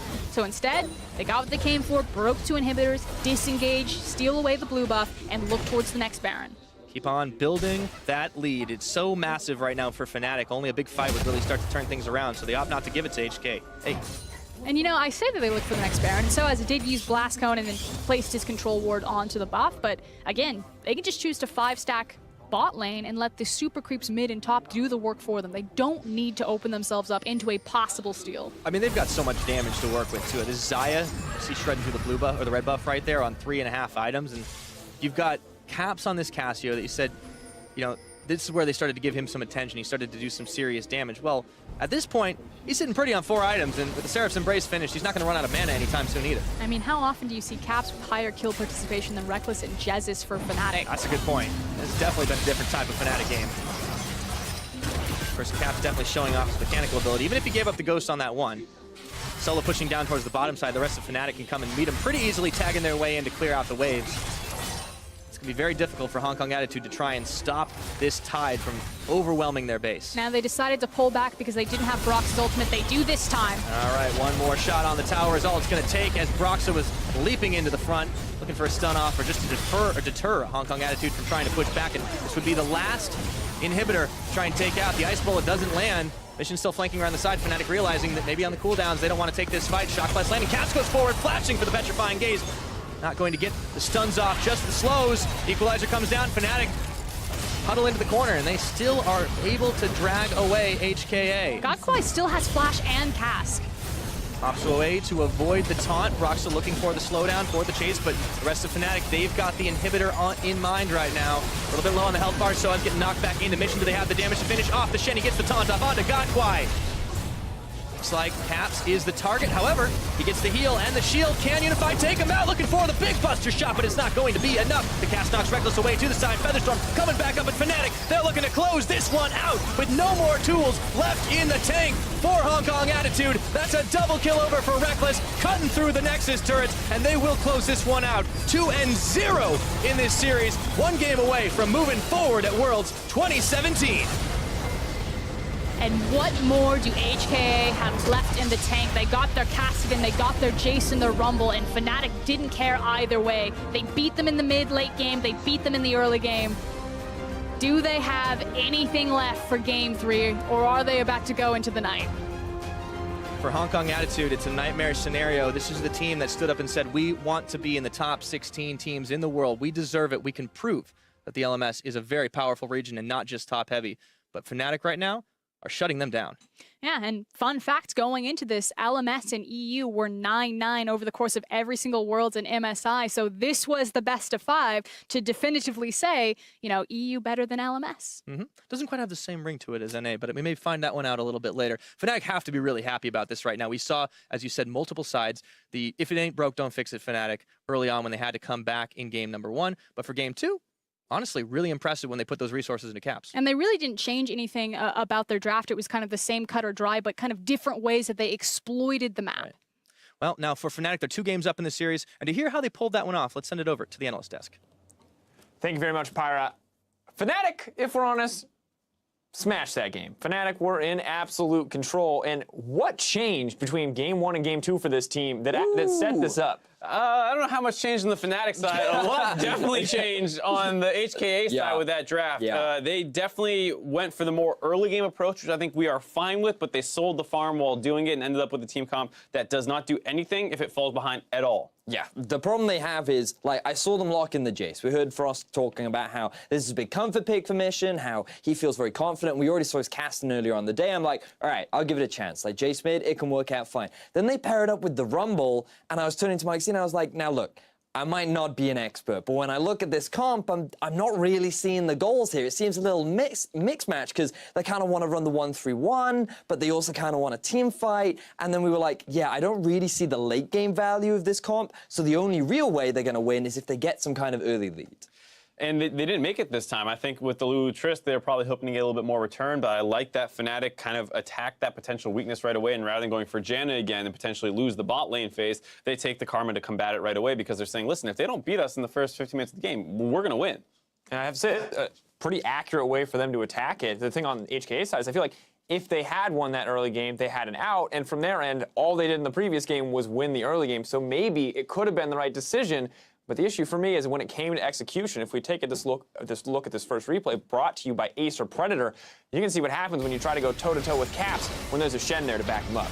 This is the first attempt that they've made at the mid lane, really. They could have looked a little bit earlier because Mission was doing all right in the laning phase, but now the Shen has ult, is able to join in this play and instantly turn them around, and the rest of Fnatic is ready to back them up as well. And it doesn't matter if Broxah doesn't really gank mid very much because you have the Shen. The Shen's there to save him. The rest of the team then gets the follow-up collapse, and it's just a really good demonstration of Fnatic being very good at reacting to the play and the setup trying to be made from the side of HKA. And I think the big concern when we look at this is that Fnatic, at least for HKA, Fnatic have not shown the same weaknesses when it comes to closing out. If we look at this game particularly, and if we look at our next replay, you can see that once they have a lead, they're not afraid to make these very aggressive plays to punish the enemy. Yeah, so the big thing here from Fnatic was that they had just taken the bot tower, so HKA swapped top to try and put some pressure on, but Fnatic read the play in advance, and they said, you know what, we have the Shen, we have the stronger jungler at this point in the game, let's try and force the dive. And at this point, you're thinking, this is looking a little overzealous, this is looking risky, but now we go back to no TP on the Jace. This guy still hasn't moved out of the mid lane, and Fnatic are just much faster to get the collapse. They send 5 members top, they get the outer tower, and at this point, it is just too difficult for HKA's composition to really come back in the game. And I think Fnatic really set themselves up for success there. So as once again, playing a quote-unquote dog champion, to reference how he says it, calls it a dog champion, drops it for a week, picks it back up. But the Shen honestly looks like a good pick for him, and I'm starting to wonder what HKA actually has to ban or take away from Fnatic to stop this, or is this just purely a fumble on their end from the drafting perspective? It does feel a little bit like they don't have a great answer. They play, you know, standard kind of lane bully stuff as well. They can take a Renekton, they can take a Gnar, these kinds of things that will give them pressure versus it. A Rumble was an attempt at that as well, but at the end of the day, it doesn't feel like Rearus is able to get any sort of advantage for himself, and it basically comes down to Mission, Godquai, and Unified to create such a lead that they're going to be able to snowball through this game. Late into this game, Unified still looked like he was playing fairly well, but he just had no front line with this comp to back him up. So maybe you do just stick Rearus on full tank duty. Yeah, and to me, I feel like that I haven't really seen a huge amount from Mission. I kind of expected a little bit more coming into this series, but also Unified, he seems to be making up for that in many ways. He is playing out of his mind. In that final fight, we were all saying, like, there's a potential he might actually win this fight for the side of HKA, but the deficit was just too much. But it is great to see that there is a lot of individual talent on this roster. The problem is the team isn't properly playing around their AD carry. It makes me wonder if maybe we're going to bring in the sub-jungler of Gemini maybe later in this series. The other thing as well is that Caps is stepping up a ton in this series. I think he was one of the potential weaknesses that we were all kind of hyping up after seeing him lose some lanes to Null and Hype struggle. up a weakness? I guess we were super excited to watch this. I can't wait to see Caps lose. No, but I think it is true that we were saying Mission could potentially abuse him, and it's going completely the other way. He had a small CS lead in the Cast-In matchup before Caps kind of made the biggest play of the game, and this time around just held out even had a CS lead versus the Jace, and then continues to make big plays when he's attacked. And we've seen now the Cassio be kind of a power pick for Caps. We didn't like it as much until we saw it kind of start to counter some of those Cassid and Shen engages in the previous match until he landed that pick. But this game he was dominant completely throughout. So now I wonder, is this a pick you have to take away? Do you have to be that worried about the Cassio? And if you do take it away, you're starting to leave open maybe a few other things. Are you leaving yourself vulnerable? I don't know. I think it's a difficult one to call because what we're seeing is that he has a lot of comfort on this champion, and it makes me wonder where else does his comfort lie? Because when I think about Caps as a player, historically, some of his best performing champions have been on some of the roaming champions, things like Talia, Aurelion Sol. He's even had a few good Galio performances here and there. And Ryze recently has become one of his more popular picks, but it just makes me wonder, where does he now pivot if the Cassio is taken off him, and can he have that same level of performance? Especially if, you know, Fnatic now with side selection again choose to go back to blue side, it does feel like they're fine blinding, you know, Cassio or something like that for him. Syndra and all that stuff. Yeah, the counter picks are not working out. But I have some updates for you. Fnatic have chosen blue side, but maybe more importantly, Gemini, it has been announced that Gemini is going to be subbing in, and I'm curious how this is actually going to change the way that HKA are going to be playing, because that's pretty big, and I wonder if Fnatic are as prepared for Gemini as they are for Godquai. So from what I've heard about Gemini is he is just straight up the better jungler. He has better synergy with the team. He's more active in the early game. He seems to have a deeper champion pool. He seems to have a better understanding of how to control vision. I've heard a lot of hype around this jungler, and they've primarily still been using Godquai. So it seems like that now their backs are against the wall. I don't know how much confidence I have in Gemini to suddenly be able to turn around this series, but there is certainly a lot of expectations on this player. It does feel like a lot of the teams at the play-in stage have been starting out with their weaker player and then swapping in the strong one and being like, haha, we were kidding this whole time. One did it with Marth over Bruiser, then you had Nocti in the top lane. Now potentially Gemini is joining that list. WE did it with Zero, so who really knows what's going on? And swaps have looked pretty good across the tournament. A more aggressive jungler does feel like a potential way that they can attack Fnatic, because while Broxah has been pretty solid this time around, I still don't feel like we've seen him be hyper active in the early game. I mean, the big thing about Broxah in this game too specifically was that he was just good at reacting to the plays. But even early on, we saw the deficit down in the bottom where he was just a little bit too slow to the play and couldn't quite read Godquai. It just heavily went in their favor around the mid and naturally in the top as well. So I think you're right in that Fnatic choose to right now play a fairly passive laning phase. And if Gemini is that more active, more snowbally style player, I want to see him invest resources either into Mission, let's see how much of a superstar he can be, or put more resources into Unified and be like, this guy's been performing extremely well, let's make him the main carry of our team. Well, it's a difficult road, but I just want to round this out and get predictions for this final game, because while I think this series was slated to be much closer, it looks like it's been very Fnatic dominated. Do you think the Gemini will be enough? If they can get this early lead, can they snowball it out? Because it feels like a hard road for HKA right now. I do not think so. I think it will be the 3-0 for Fnatic. Yep, I think HKA is going to eat a bagel here and be able to not pick up any wins. All right, rough road. Well, it's do or die for Hong Kong Attitude. We'll see if they can step it up and stop the sweep from Fnatic. That game is coming up next, so don't go anywhere. Get your baguettes ready, boys. High wing and Unified shot a little bit low, and they look to jump onto Reckless, looking for that first blood. Nearly have it, and they do. Can't do a whole lot. Godfly's isolated. Equalizer comes in, and this fight just goes 1, 2, 3, 4. But it's 2 kills in favor of Fnatic. Fnatic can make that 3, a double going so has his way. Tries to flash over, see if he can walk it out, but he's stunned and taunted. Riris just trying to zoom away. Captain 闪现过来，打着定住了嘎贵，嘎贵之后回缩到塔下，问题是塔下已经是10面埋伏啦。Unify goes in for the jump, petrifying gaze, and he just sticks around a little too late. The barrel comes in after, but the kill's already secured. Now can Hong Kong Attitude turn this one around to the 4v4? No, I don't think so. The cast knocks Reckless away to the side. Featherstorm coming back up at Fnatic. They're looking to close this one out with no more tools left in the tank.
Welcome back to match point of Fnatic versus Hong Kong Attitude. Seeing some beautiful shots of the skies, Wuhan, of course, as we get ready for this game number 3. Now, Fnatic, they've chosen blue side, and what could end up being a big sweep all the way into group stages for them. Yeah, so have the option of the priority pick, that said HKA. They can also try to double down on their lane phase dominant, look for some of those counter picks the red side can offer, but so far, it hasn't been the story of this series. No, it is not, and I think it's a wise move to honestly make the substitution they're doing, bringing Gemini in here, because we haven't really seen that much out of Godquai in this series so far. Yeah, so domestically, Gemini is actually their primary jungler. He's played 30 games, whereas domestically, Godquai had only played 10 games in the jungle. Godquai used to be the AD carry, so still has a ton of experience with the team.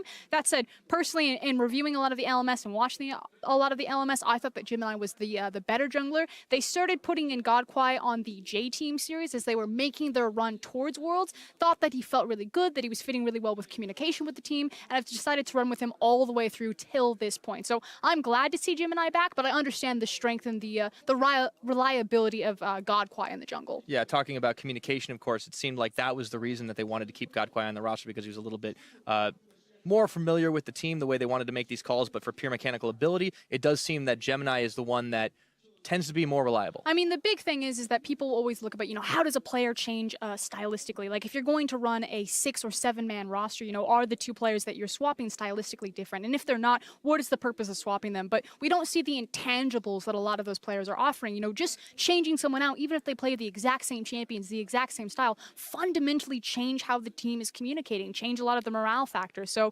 without being in the seats, in the headsets with HKA, it's really hard to judge the intangibles between Gemini and Godquai, but stylistically, they are fairly different. Yeah, go a little in detail about that one, because for someone who's not ever seen Gemini play before, especially for a little while back in the LMS, what is this guy going to bring that Godquai cannot?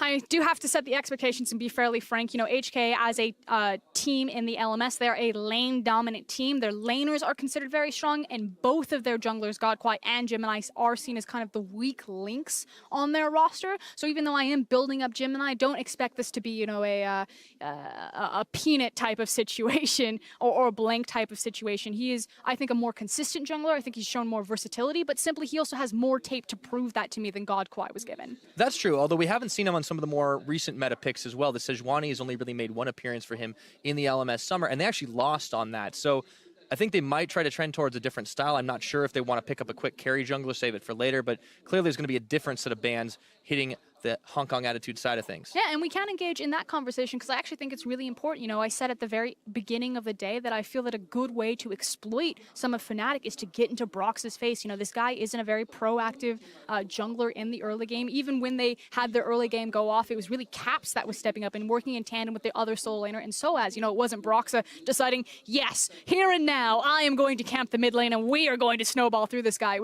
was Soaz showing up. It was them reacting to a gank that was collapsing onto Caps, which is still good, but that means that there's still room to fight there, to push back stylistically. So I want to see Gemini get a great 2v2 mid-jungle matchup, and I want to see him get into Brox's grill and really push Fnatic to continue to try reacting to the tempo they set. Yeah, and if they can get Mission some kills early on, I mean, the guy's been playing some snowballing carries. We've had the Jace, we've had the Kassadin.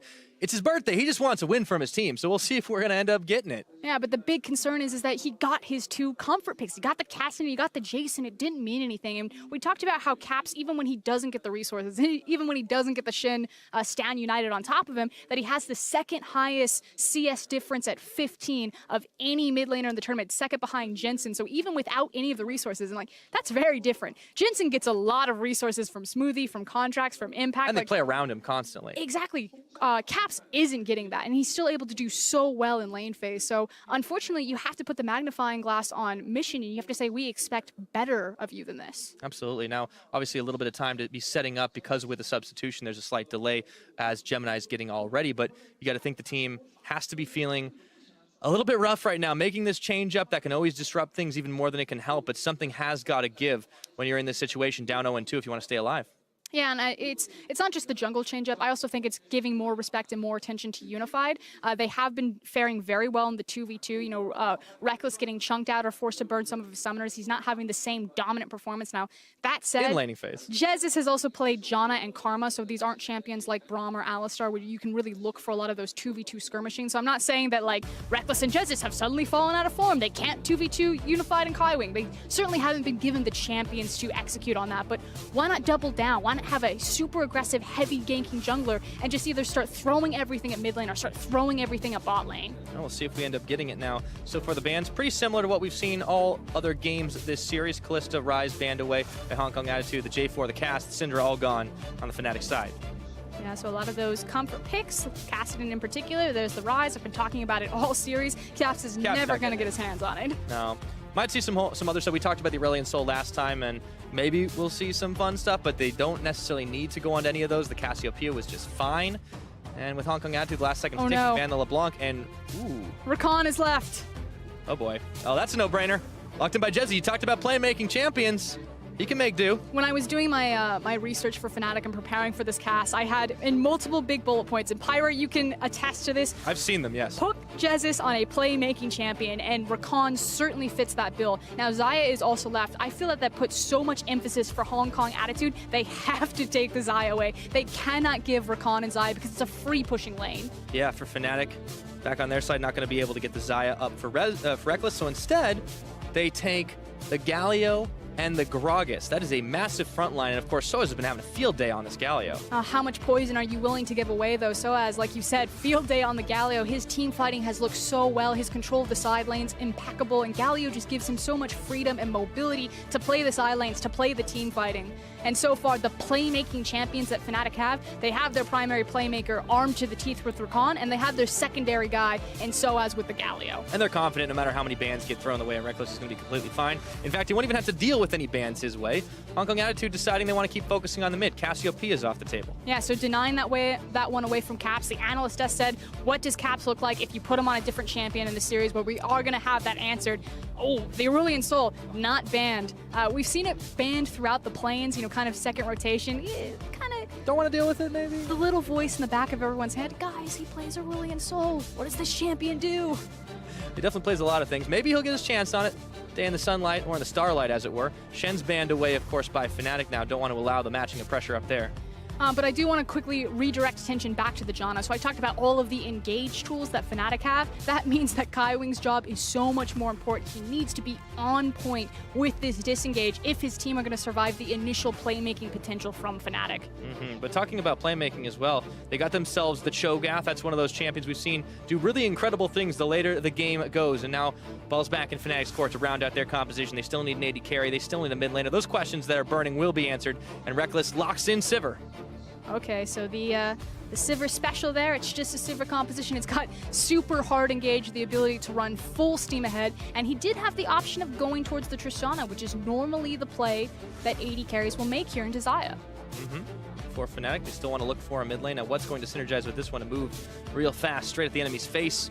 Well, maybe just have a little bit more pressure in all side lanes. We talked about the Aurelion Soul, but this is another one that can get in every lane, everywhere. It's the Talia coming out for Caps. And now look at all of this roaming potential. If Fnatic ever catch you out of position, as soon as these towers start falling down, Hong Kong Attitude cannot slip up anywhere. They will instantly be collapsed upon, either a wall coming through and on the hunt of the entire team rushing through, or a massive cannonball entrance from Galio. Well, Hong Kong Attitude certainly have their work cut out for them if they want to try to snowball those lanes. Last couple of seconds ticking down, and it looks like the carry in the mid of choice is going to be the Vladimir for Mission. So no one can stop Mission this time around. He has the ability to hyperscale into late game, and he has free access into the bottom line, or excuse me, into the back line. There's pretty much nothing you can do to stop a Vladimir with Protobelt from getting back there and just causing havoc for your carries. If they can kill him first, Fnatic won't have too much trouble wrecking right on through it. And very mobile composition, as you pointed out. We'll see what they can do in the laning phase. We'll see what they can do beyond. But for Fnatic, sitting pretty at 2-0, looking forward to sweeping their way into the group stages here at Worlds. Hong Kong Attitude on the back foot, making changes, putting in Gemini, and he's on the Sejuani, a champion he's not won on in the summer. Yeah, and I do want to kind of talk about some sort of gimmick principles of HKA's composition. I actually see this composition quite frequently in the LPL, and what they like to do is when they get control around the Baron pit, they use the Cho'Gath to secure, obviously the Feast just as competent as the Smite in securing it, but they use the Janna in particular as a disengage option. So they use Janna to create space and just afford that the Cho'Gath is uncontested in the Feast Smite battle off. Well, if they're able to get to the point where they can start pulling those off, we'll see.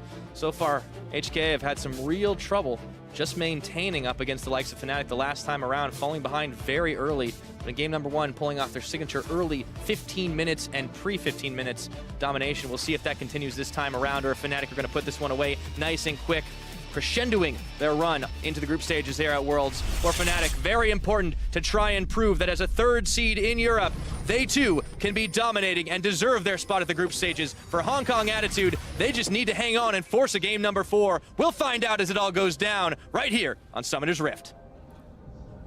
And at the beginning of the day, we brought up this idea of expectations. Coming into this series, both Fnatic and Hong Kong Attitude stumbled. It wasn't the dominant performance that a lot of the community, a lot of the fans expected from the third seeds from these power regions. And it's, expectations for Fnatic. They lost out to Misfits. They didn't get that second seed. They didn't take first seed from Europe.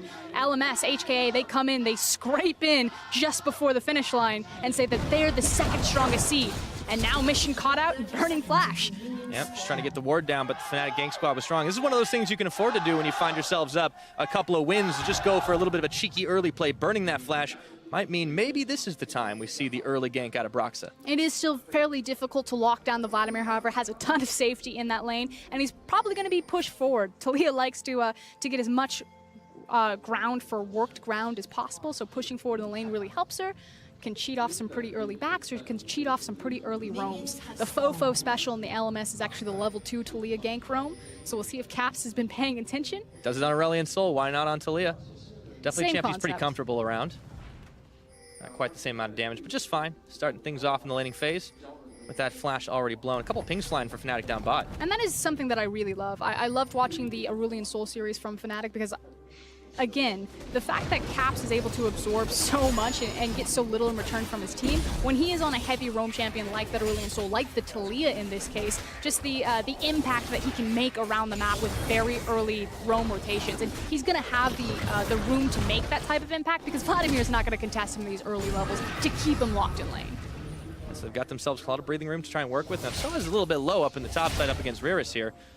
He should be perfectly fine once the mini wave starts going his way. Riris trying to guard it away and deny him any farm he possibly can. Let's see how this bottom lane's going to turn out now that Jesus has the playmaking potential. It's about how he's going to play around that shield cooldown. Although I always say that about Janna, and it feels like she always has shield 100% up 100% of the time. Yeah, no cooldown whatsoever. Keep Unified nice and healthy. Now, Unified has definitely been able to do quite a lot this series.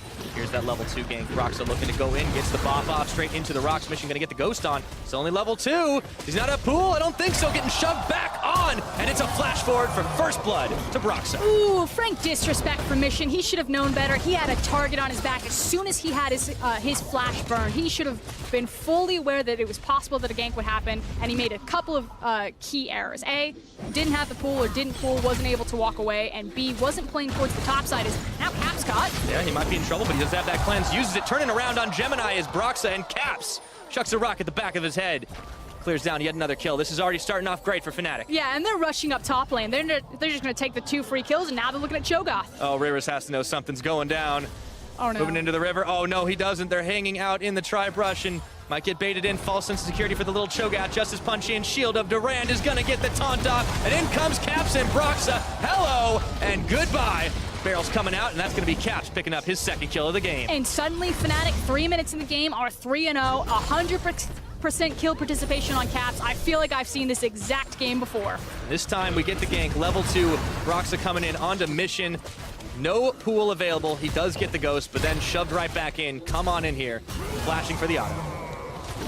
And then it just gets worse because Sejuani's going to peek her head and feels like she's found Caps alone and on his own, but Broxah to the rescue is making the back into the lane, decides to walk over, and suddenly Talia is running around with double buff. Oh boy.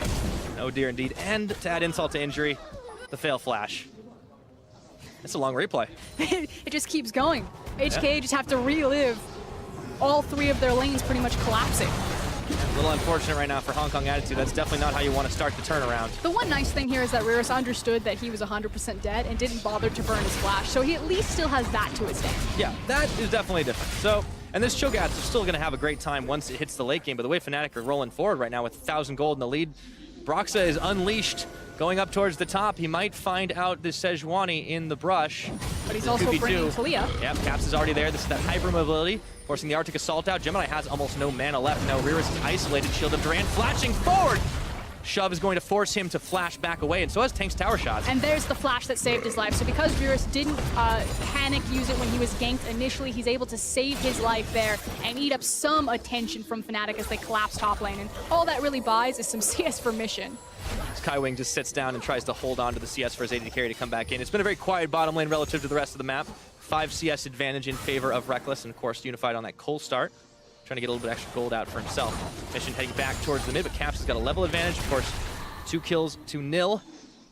He's very mobile. Boots early. Well, it was a lost chapter. And he totally understands, you know, this is Riris without teleport, without flash. If he ever gets an opportunity, it's a very easy choice to make to quickly gank that Cho'Gath because you double down on punishing him. If you kill him as the wave is crashing onto his tower, he's going to lose all of that golden experience because he can't TP back to it. And you want to keep the Cho'Gath down, right? He's a late game monster, and you want to be able to make sure that he can't do nearly enough. So I was looking to cut him off with the Justice Punch. Rupture's going to land. Shielded Duran does as well, though. Level 5 versus level 5.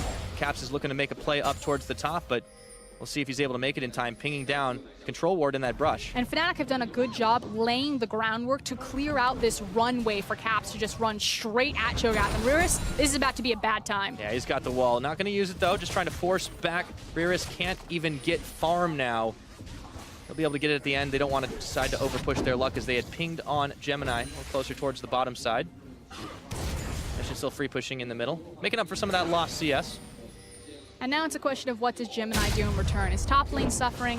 At least his mid lane has the flashback, but he's still waiting on a couple of key levels before Vladimir really becomes a factor. And he can't gank his bottom lane because it's a Janna lane. There's no hard CC. So at this point, Gemini is kind of relegated to hard farming his jungle and just trying to get to that level 6 so he can start providing the necessary CC to his lanes to have kill pressure.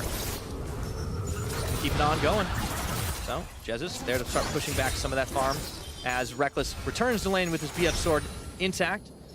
And of course, very much a gold build for Unified right now, trying to get Kai Wing to very, very fast Ardent Sensor. Yeah, the Siphon build.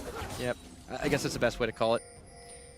And the nice thing is because of the pushing power, because normally you run this with something like a Twitch Janna, at least that's what we saw in the LCK, but then you lose all control of lane phase, and so you just lose your tower at about 7 minutes. It would be dropping right now. But since he's running it with Xayah, he's able to keep it pressured forward. So you're just getting the added benefit of a rushed Ardent Sensor without the con of losing your tower at 7 minutes. Oh boy, Caps, he's chased on forward. Mission, he wants to dive right under that tower, but the Hemoplague is not going to be virulent enough to take down Caps. Flash for flash, however, and at this point, Mission for certain has points into his W, so it means so much more that Caps on the Talia doesn't have the flash versus Vladimir. Well, that might be all Gemini needs to start making a play once again in the mid, but he's been having a little bit of trouble trying to keep pace once again with Broxah this game. Speaking of, well, Broxah's already in the bottom side of the jungle, going to find it empty, though. Does need to be careful. Denied the Blasco. Yep, not too much here. All right, we'll take a look down back in the bottom side. Unified, back on the farm game, looking to push back Jesus. And he does have an open pathway down bottom, as well as the Sivir ultimate coming soon. All right, Broxah looking to make his way up back towards the mid, and as you said, no summoners up and available, but he decides better of it since he's already back under tower. Needs to watch for the Yeah. Rakan engage.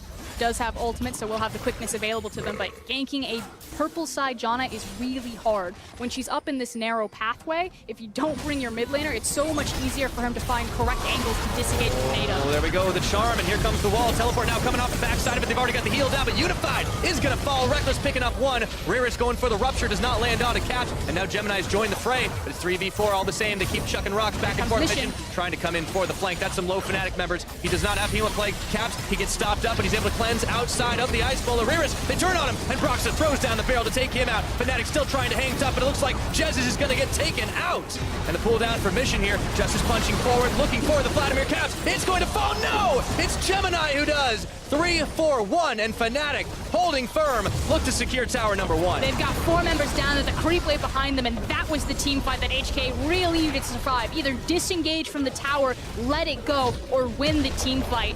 And now suddenly it is 7-1 in a massive gold favor in Fnatic's favor at 9 minutes in this game. And it just keeps on going forward. Rekkles is going to nearly be able to take this tower out. Should be able to do it with 1 more or 2 more auto attacks.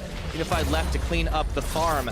And now Fnatic, they've opened up this bot side of the map, can take dragons if they want it, can just keep pushing further and denying Hong Kong attitude. I mean, the fact of the matter is that it's a Cloud Drake, the Rift Trail that's going to be spawning soon, so it's much more important to play around the top side of the map in terms of objective priority, but let's take another look at that. The key thing is the fact that Janna is not level 6 yet, so doesn't have the Monsoon. I talked about how it's still very difficult to gank red side Janna because her Tornado and her Monsoon covers so much more surface area when she's trapped on this tiny little narrow runway, but if you don't have Monsoon, it doesn't matter. They pop Unified, Mission comes down, but Jesus gets a sick turnaround play.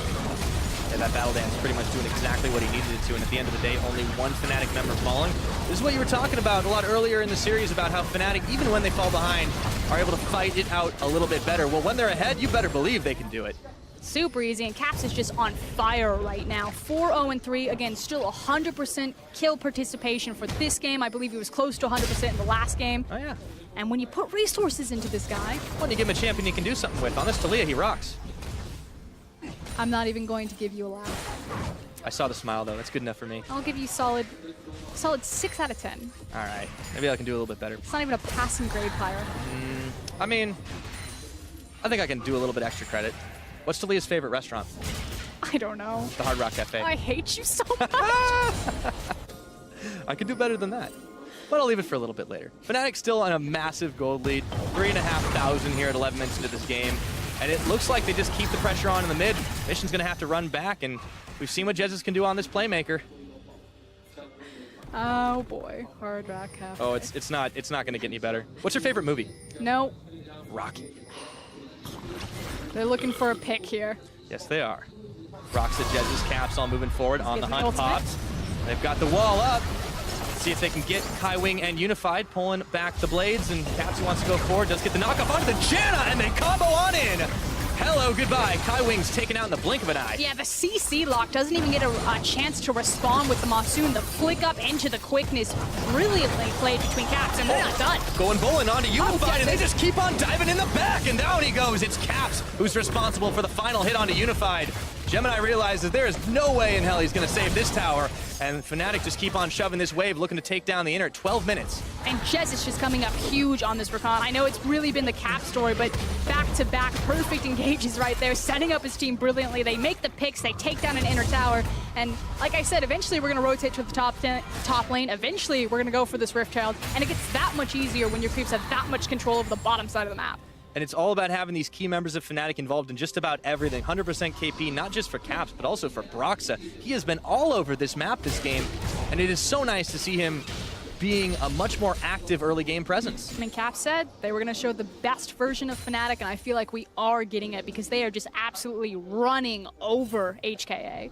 Yeah, and for Fnatic, this whole turn of events at Worlds so far in the play-in stages has been a story of redemption for this team, showing that maybe they weren't able to do it in the European LCS, stumbling at the finish line and getting knocked out of seed 1 or 2 contention by the likes of Misfits, but having seed number 3, proving that they can still make it all the way to the group stage of Worlds. One more game is all they need to do, and they are well on their way to making it happen.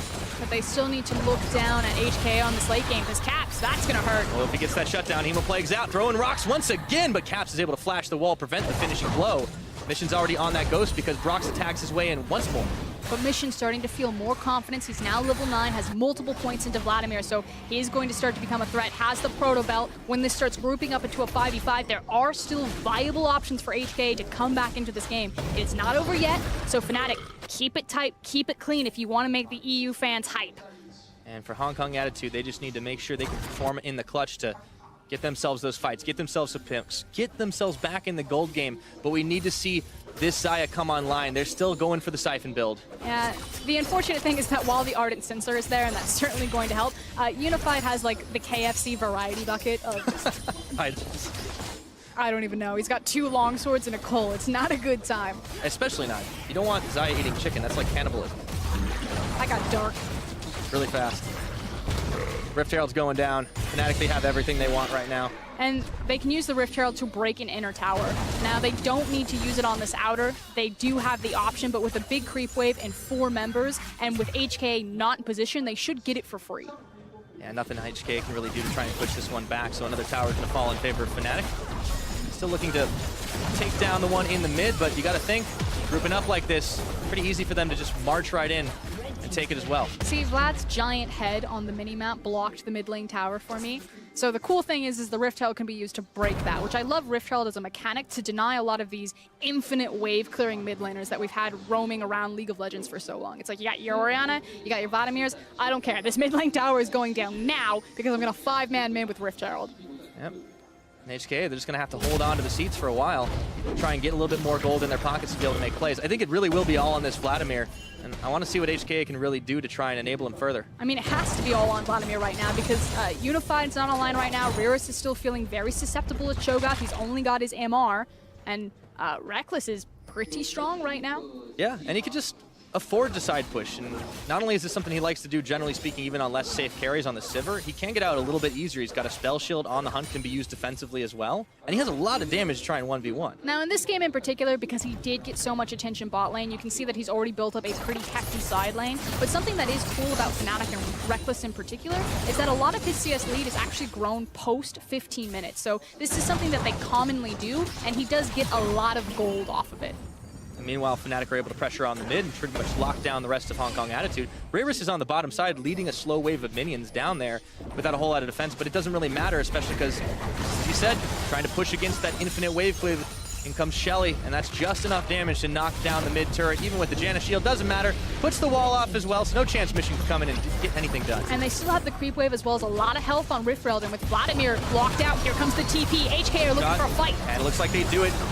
Galio coming in, they don't have the damage to finish off on a KaiWing, but Soaz surely wanted it. All the same, it was all just trying to clear them away from the tower. Mission indecisive to come into the backline, trying to find himself a Hemo Plague, but now Reris has turned on to Soaz, who gets the Justice Punch away. Fnatic might have gone a little too far forward, and they might lose. Jez is for it! He gets eaten up, and then Mission delivers the finishing blow. And that's one of those instances where Fnatic will always look forward, they'll always look for the re-engage instead of just disengaging. Soaz did the right thing, he got the hell out of dodge, he was safe, and Fnatic were like, bro, you okay? Turned around, got picked off. Sometimes you can't stop for breath when you're trying to run right out of there. So Hong Kong Attitude get a much-needed kill for themselves, even if it was just on the support. It gives them a little bit of a breather to try and put some more pressure on the mid and clear the vision in the river. Yeah, it's about the tempo trade. The fact that they then have inside track on pushing into mid. That said, Soaz doesn't take his back, just walks all the way to the mid tower and just waits for them to push in. Taking a look at this though, you can see that the teleport is coming in right now for Cho'Gath. So HKA are saying we want to fight because they are so deep, but Fnatic just beat them to the punch. Soaz comes flying in, he zones off multiple members. Vladimir's been locked out because of the Talia wall, and the damage has been done. The tower goes down. This is where things kind of go sideways. Soaz, totally fine. He's able to get out of the Rupture, he uses the Falcon Punch, but Broxa and Jezis turned around just slightly to maybe look for the re-engage instead of just walking away scot-free. And as it was, Fnatic just losing out on one member. 18 minutes in, though, they're still very much in the driver's seat with a 6,000 gold advantage. Baron not even up and available yet, of course, and still some serious control in this mid up towards the top side. With Reckless on wave clear duty, the Cho'Gath down in the bottom. No teleport available, so Soaz has that advantage. And the beautiful thing is that it's the last standing outer top side, and that's exactly where Fnatic want to put all of their attention and vision. They want to set up for the Baron when it spawns, so you need to set your triangle vision down where exactly what Broxa is doing right now. And they got the wall off, so they make sure that Gemini or just about anybody else can't really get in position to help out Unified and KaiWing. So Fnatic trying to close this net. However, the rest of Hong Kong Attitude are here. And without a whole lot of minions left to work with, Fnatic might give on this one.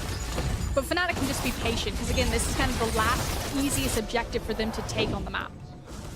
Just take the time about it. Make sure they can clear wards out as they go. Keeping it nice and dark, so Hong Kong Attitude would have to face check into danger. Of course, Gemini Reris on the front side, looking to try and push them back out.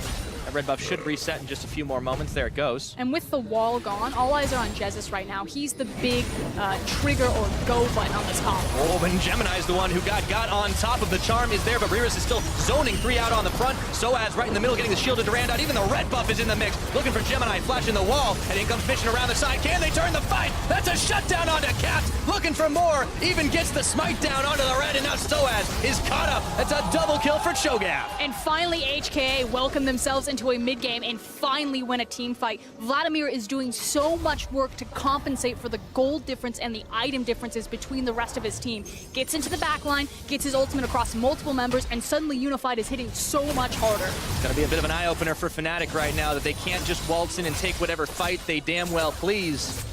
So, with the pressure advantage, Unified Kaiwing trying to knock down this tower in the mid, but Reckless is still there with Jezz to defend it. But the thing is that Fnatic don't necessarily need to take the fight. They have all of the tools on this composition that they can sculpt or engineer the perfect opportunity. If they want, just turn onto the Baron, use the wall, and lock them up. It's a bit too early in the game to try that maneuver. They need to wait a little bit more so they can burn it faster, but it will be an option for them if they feel dissuaded by that last 5v5. Yeah, if I'm Fnatic, I definitely want to avoid Riris at all costs. And here's why. We'll see this one again. And again, all eyes really need to be on Mission, who's going to run all the way from base and get around into the back line. Now, the Talia ultimate is down at this point, so like I said, it's really about how Jezz is going to start this fight.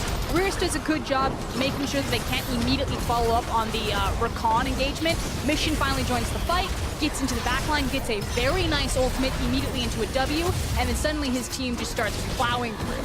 Yeah, Mission even trying to chase down Soaz following all of that. And unfortunately for him, the Recon just a little too slippery.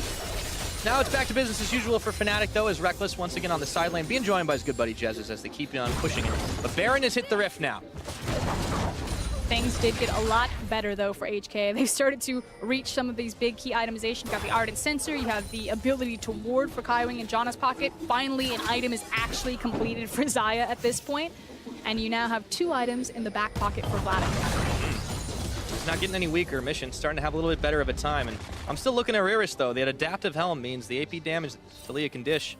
It's not going to be nearly as effective. All the same, Fnatic still leading the charge here. They should be able to pick up a Dragon if they so want it pretty easily. And a lot of vision surrounding that Baron pit. HKA have their work cut out for them if they want to deny. But Fnatic do need to respect HKA. They did the smart thing. They grouped up. They've now moved into the Baron pit area and are clearing vision out together. But they do need to turn their attention towards that mid lane tower. That should be the next big focal point for them. But you know, how do you break that? You're dealing with so much wave clear from Fnatic. You have to make a pick. What they're trying to do? Ooh, just whiffs on the Ice Bullet from Gemini. I mean, the other option that they can try to do is send Mission into one of those side lanes, send Riris into the side lanes, but they're running Ghost, and they don't have a double teleport. So, you know, Vladimir is pretty much restricted towards the top lane. All that standing gold in those towers, so hard for Hong Kong Attitude to try and take. But you got to think, if they do start getting those fights, those are going to fall like dominoes. 22 minutes into this game, looks like the pressure and attention's sending towards the top side. Yeah, look at the indecision from Mission. He keeps cutting back towards his team, cutting back towards the top lane. Am I pushing? Am I trying to go for this tower? Or are we going to start a 5v5 that I need to be available for? Because, yes, that last 5v5 looked better for HKA. They did win it, but a lot of it was because Vladimir was there. If he's not, they do not win. Definitely need him to be able to do it. Of course, he proved that he could definitely take a sprint into those fights, even getting the wraparound earlier on, right about there on the map. But the indecision is costing him a lot of valuable time. Look at the bottom side of the map. Soaz has started to set up the big bot wave. You know, Riris is going to have to disengage, walk down there, does have his teleport, but that's inside track for Soaz to push forward and start cutting mid so he doesn't have to burn the teleport. Limit some of the choices of Hong Kong Attitude to try and defend, and now Riris is going to just get out in time before Broxo were to spot him. All the vision that Hong Kong Attitude put down around this Baron pit going to be cleared out as they don't have control of it any longer. Pings flying, Fnatic still eyeballing all the HKA members in the mid. And as soon as the defense gets mounted on the bottom side, they move back up to the top, keep pushing the waves. And this is the thing, HKA are still being really responsive to what Fnatic are doing, and they're not driving tempo. Again, they have, you know, the strong Vladimir in a 1v1 scenario. We've seen him multiple times. He feels super confident to look across from Caps. Soaz is busy on the bot side, and now there's a pick. Yep, Gemini checking right on in. However, as soon as everyone responds, he is able to just sneak out. The teleport comes in for Riris. Let's see if he's going to be able to turn the fight in favor of Fnatic. They're split off between the two. Cut off, Reckless, Soaz. Reckless is going to have to flash away, but Riris is turning right for him anyways, and they decide, even though the front line's chasing Jezz is going to try to keep the defense going, and they're going to be able to take him down. Those spikes looking for even more as Unified finds a kill. Mission falls to Caps right in the middle of it all. Just outside of the main part of the fight, it's still a 1-4-2 in favor of Hong Kong Attitude, and Caps is on the wrong side of this fight. 3v4 on the bottom side, a 2v1 onto the top side. Fnatic won the 2v1 top side, but they lost the 3v4 on the bottom side of that fight, and now Caps in no man's land, just trying to get home. HKA playing catch the caps instead of rushing for the Baron, looking to see if they can get one more pick. Should be able to do it, but gotta be careful. He's still pretty potent on that damage, and this is the cutoff, just looking for him as he flashes away, buying a little bit more time for the team, but the kill is gonna be given over to Unified all the same. That's his second on the game. Now that said, they still have Broxa available. He technically doesn't have Smite, but it doesn't look like HKA are confident enough to immediately turn on the Baron, despite the fact that their jungler's alive and they have Cho. All right, well, here's the start of the fight once again. Gemini looked like he was caught, but he was able to make his escape with the flash. And again, it's just how this gets so separated. Riris completes the teleport, so this is, you know, a decisive maneuver from HKA to say we are 100% going to fight this, and then it's going to be Mission versus Gragas and Taliyah on the top side, and the rest of HKA that are going to run down Jesus and Reckless. And in fact, even though Soaz is there, it technically turns into kind of a 4v2 because he gets split off from his bottom lane. And Soaz really can't do much off the back of it either, so at the very least, Fnatic are able to make a catch play, or rather a pick-off onto Mission, and he goes down, but they get a lot more damage onto the rest of the members of Fnatic. You can see the damage being dished out by Reckless in that hectic fight. And I believe we just saw core items like the Warmogs coming in for Sejuani. Yep, there it is. There we are. Gonna be a lot harder to kill Gemini now. Yeah, and suddenly if you don't all-in engage and kill the Sejuani, then that damage doesn't stick, and then you have the potential that these fights get elongated and things get really scary. It's, you know, Warmogs and Sejuani and a Vladimir, so it's almost like all or nothing have to end the fight there, because if it goes to multiple engagements, HKA's composition will just outlast. And that's the confidence that we're going to be looking for from HKA right now, because we have seen them be indecisive over the course of this series, but also with Godquiet in the jungle. So now that Gemini is in, maybe we'll see a bit more of that go button now that they have not so much of a deficit compared to where they were before. This might be the comfort zone. We've been talking so much about, you know, Caps and Brox's high kill participation. Well, you look across at Gemini, 1 in 6 out of 7 kills. He's got 100% kill participation, so certainly leaving his mark on this game so far from the jungle swap. Now the game is all about the mid. Looks like they have found Soaz, however. Caps wants to build the wall and go right in top. They've isolated the Cho'Gath. Mission can't quite get in, but he flashes forward with one-man Hemoplague onto Caps. Now it looks like the grand entrance, Hero's entrance, I should say, coming on in, looking for more as he helps defend and push back Hong Kong Attitude, but Broxa wants to take another fight, gets knocked sidewave onto Riris, shoved back into the team. Two-man taunt goes in, Justice punch! Does not find any further damage though in Hong Kong Attitude. They time to turn on in, looking for Soaz. Not enough damage to finish him off. No one gunned down. Exactly. None of this damage is sticking. Yes, Riris doesn't have the Warmogs, but Sejuani does. Now, she is blinking red, but eventually she's going to start healing back up. You're dealing with Janna, you're dealing with Morlox, you're dealing with Vladimir. If you don't initially win that fight, you will just lose to this itemization and this composition from HKA. Push Fnatic back, at least forcing Caps. He had not a whole lot of health and definitely no mana. Gives Hong Kong Attitude some time to reset, pushing waves. Might give them a chance to start controlling this Baron pit for a change. Definitely need a mortal reminder coming out of Reckless pretty soon. Well, got his Infinity Edge at the very least, but we have to look to see if that's going to be his next item. Redemption does come in for Jesus, so there's definitely going to be some heals on both sides. Will it be enough? It's just such an obnoxious, you know, anytime you play against Vladimir and he gets to that late game stage, he just really reminds everyone why you just hate when he comes into the meta. Yeah, I need to remind him why he's mortal as well. Mission only gone down twice this game. Once was in that laning phase, of course. Second being that isolated kill. Yeah, Birthday Boy here in Mission doing a much better job in Game 3. And HKA, they have really planted their feet and decided that they will not go quietly into the night. They've caught the Cho'Gath on Fnatic's side. However, turnabout is fair play as they look for Brox, and not a whole lot of damage dealt to those front lines. And HKA looking to try and turn the fight once again. Riris tagging his way back out. It looks like they don't want to take this fight, though. Fnatic had the better of him. And Cho doesn't have his Warmogs right now, so that damage will certainly stick to him, but it's not the key target like the jungler, like the mid laner. So Fnatic still not feeling super confident to immediately turn towards the objective that we've been fighting over, which is the Baron. Yeah, when the fights go that close, you gotta think they don't want to take it unless it's absolutely guaranteed for them. Keep it clinical, keep it clean. However, they do manage to grab a Minor Dragon with the Ocean, so it gives them a little bit of extra regen as well. And more options will start to open up for Fnatic. The teleport's coming back up for Soaz. You can see it's just about ready for him, so he's going to feel confident now to reach out towards those side lanes and start creating different pressure points to pivot around. For a game that has Fnatic up 5 towers right now, it definitely feels awfully close, Proskeren. Those late game carries and team comp from HKA certainly can match a 5v5. Yeah. Well, and we started this series talking about how important it was for HKA to be lane dominant. That's how they like to play things out. Well, as much as we've talked about Fnatic showing some different styles of play, multifacets, we're seeing that from HKA as well.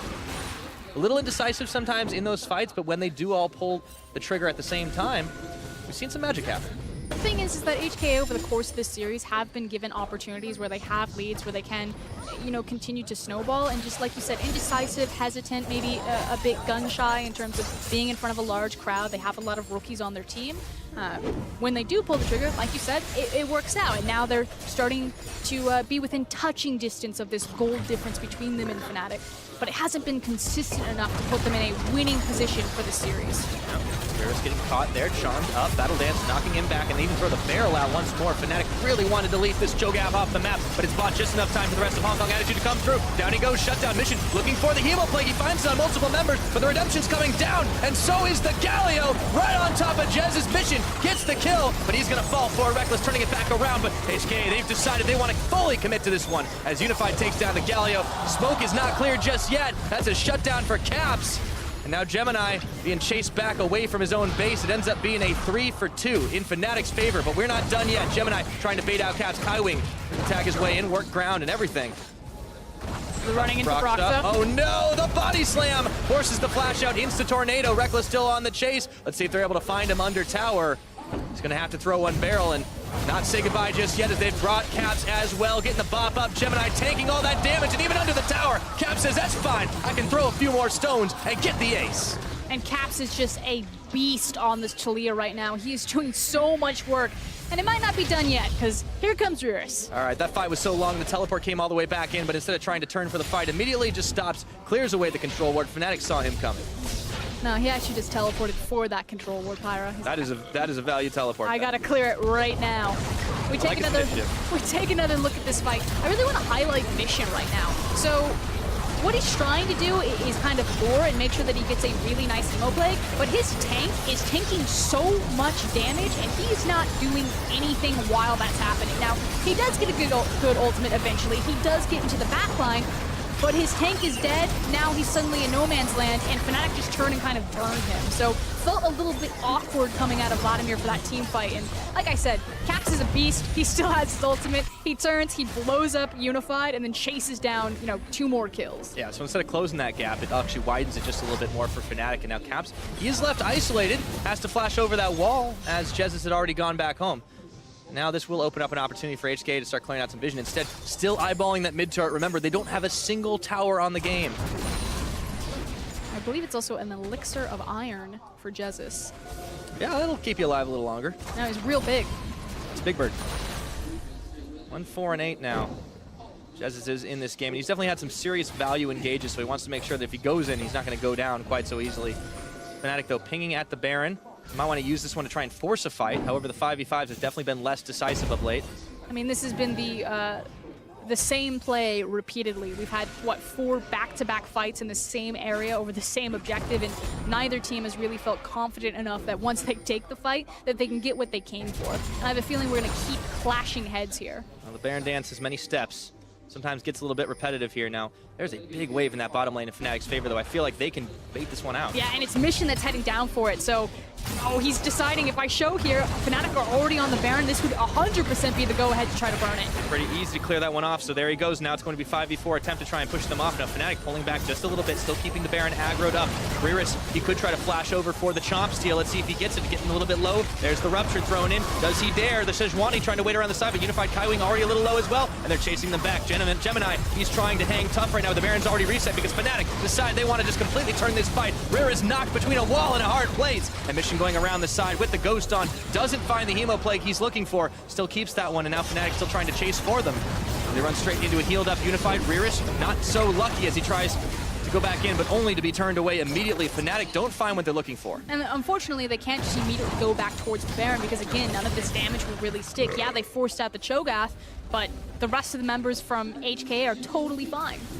The Cho'Gath backed away, doesn't have that teleport, but he's still going to be able to walk it out pretty quickly. And you know, you can understand the mentality from Fnatic. They don't want to take the 50-50. They know that there's a possibility that Cho comes over the wall, that he finds the feast onto the Baron, that, you know, Gemini uses the smite. And so they say, it's 4v5, Vladimir's bottom, let's look for the team fight instead. And now the team fight is going to start once more. Gemini going forward, does not manage to land a stun off, and now the Baron is being done by 2 while the rest of Fnatic push HKA back.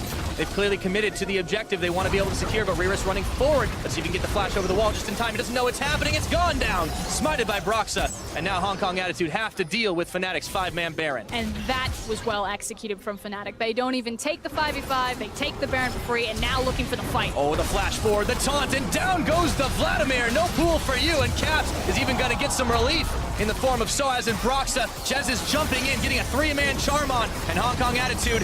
It looks like things are not looking so good for this team, flashing back away from the tower with the Baron empowerment. Fnatic are charging for the win right now. They want to prove they can get into the group stages, and they are so close to doing it. And Caps is already in the base. He's led with the wall. His team has a massive creep wave up into the top lane. Gemini flashing forward, the shove, and Gemini's gone down even through the stun. Doesn't mean a damn thing. 2 members of Hong Kong Attitude are all that remain to try and push Caps back, but up in the top, they're losing pressure. Yeah, Soaz has teleported up into the top lane. They still have a massive creep wave. There's 2 cannon waves. They're going to end. And it's 15 seconds before anyone's even going to come right back up. So Fnatic, they realize they have the superior fight with only 2 members remaining. Make that one! Kaiwing's all the way back to base, and Fnatic are looking to put this one away. Caps goes golden, and he has got a big smile on his face, no doubt, as Fnatic looking for the final fight. Desperate finish here for Hong Kong Attitude, but it is 1, 2, 3, the coup de grace, and Fnatic are moving on to the groups here at Worlds 2017. And Fnatic look over at Cloud9. Anything you can do. You can do better. They finish the games faster and just have a dominant performance in the best of 5 that a lot of people were looking at, that this had the highest chance for upset. And Fnatic carried from multiple lanes, multiple members, and from early and late game. Fnatic absolutely earned some massive respect for themselves in this series. Game 1, we saw some of the same type of team play, but it was still clean and clinical to come back into it. Games 2 and 3, we saw that multifaceted Fnatic that we know could shine, putting resources on Caps. And when he's got gold, that boy's a monster. It's not just him. Again, also props to Jesus. I love watching this guy get a hold of the Rakan, and then all of the advantages that he can buy from Fnatic in these team fights. Engage after engage, how he teamed up with Broxa, how he teamed up with Caps, was a lot of the reason why Fnatic snowballed so heavily. And decisive play from Fnatic, so they can definitely go forward into the group stages of Worlds with their heads held high. Now, unfortunately, on the other side, that does mean that the 3rd seed from LMS will not be moving on. So Hong Kong Attitude, they made a valiant attempt, losing out in that tiebreaker against 1907 Fenerbahce, earning themselves to look across from Fnatic. Tried, had a couple of good team fights, but just didn't have the versatility, the experience, and the individual performances to keep up. No, and it was a good attempt from them, even if they weren't able to pick up a win. And I think their coach Tabe definitely said it correctly, is that this is a team that can do a lot of what we do, but also better, and just kind of proved it on the day. Yeah, and it was also about, different goal setting. Coming into 2017, Hong Kong Attitude did not expect to be at Worlds. They were just going to rebuild the roster, completely change. 16 different members came through their doors. It was a miracle run for sure. Exactly, and they were just trying to create the structure for not today, but tomorrow. They got the miracle run, they made it to Worlds, and they did leave their stamp, but unfortunately it ends here. Yep. Now to hear more about how Fnatic clinched their spot in the groups, let's send it back over to the analyst desk. Thank you very much, Pyra. Mark Z had pancakes. Vedius has something no one wants to see. I don't know what to call it. It's the smile, the face of joy, Mark Z. Faster average game time than North America. How does that feel? Pretty good. I wouldn't want to almost lose a game with a 4K gold lead at 10 minutes. That is...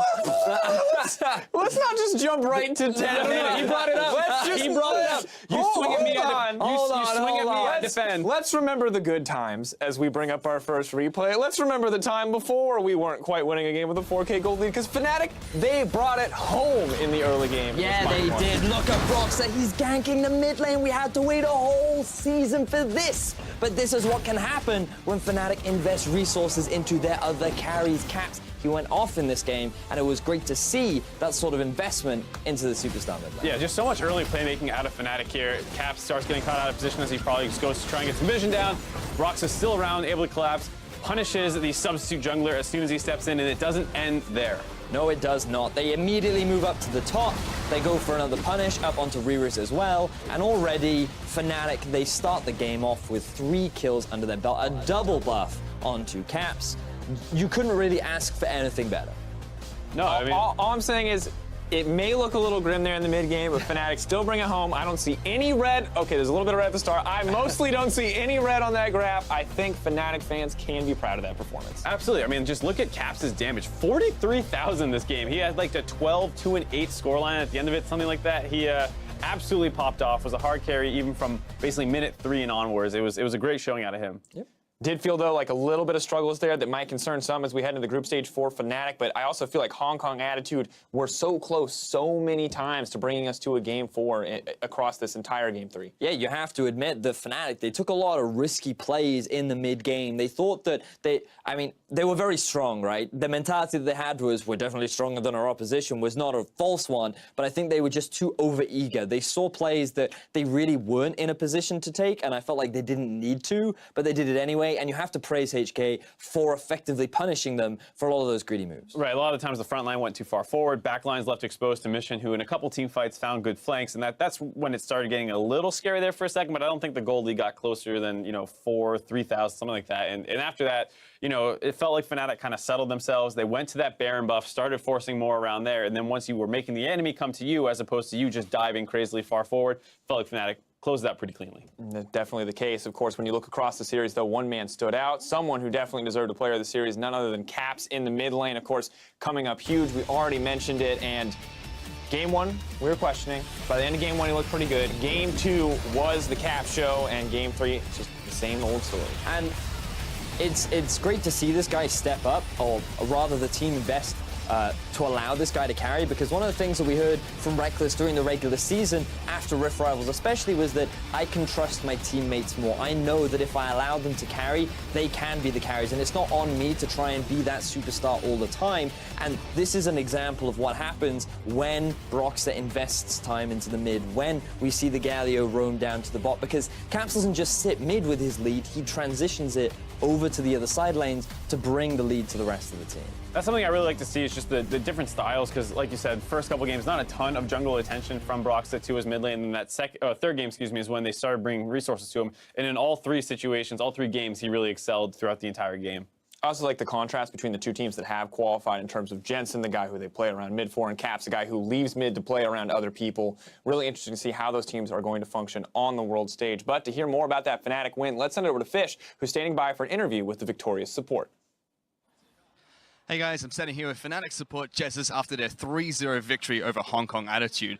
I mean, the group stages for you guys was a little bit rough, but this was a one-sided affair. Did you expect that? And what did you expect coming in against HKA today?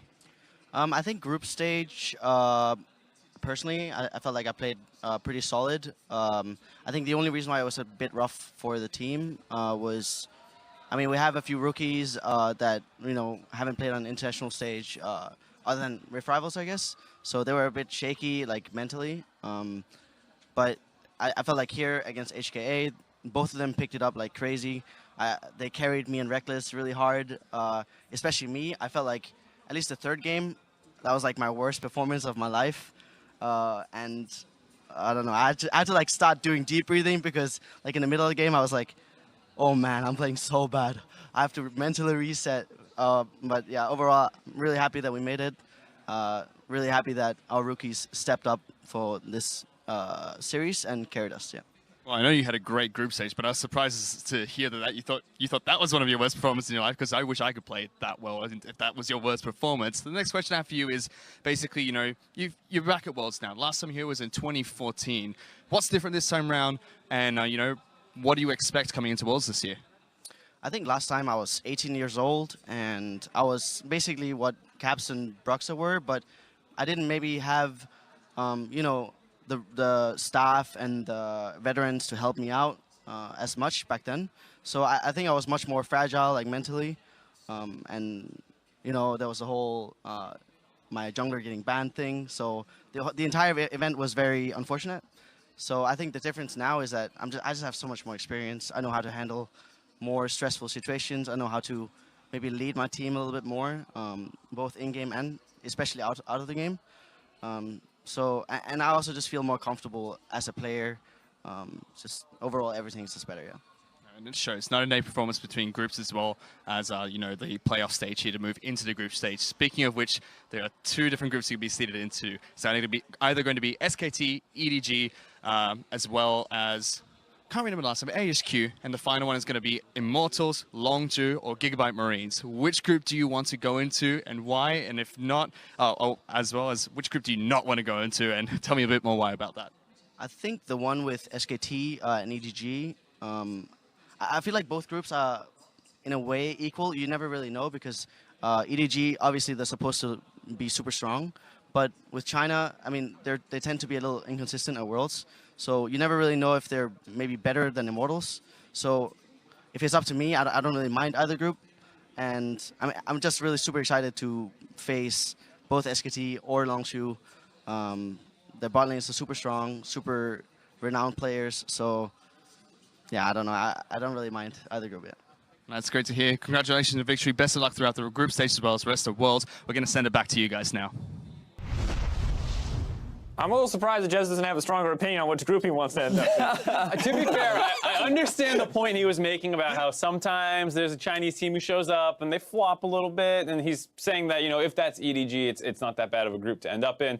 But who knows? Because anytime you hear those names in Group A, it's a little scary. It's also a matter of going into Group B. Like, sure, you might sit there and think like, oh, maybe Longzhu is the only real threat, but I feel like Models has a really good chance of topping that group too. Like Gigabyte Marines, you never really know what team is going to show up on the day. So like both have the potential to be very scary groups. Yeah, I'm curious to see exactly what it will be like. But of course, good to hear Justice as well. Hey, it was a rough day for me. Giving praise to the rookies, acknowledging that there are some weaknesses to work on. But regardless, we have our first two play-ins team going to groups in Fnatic and Cloud9.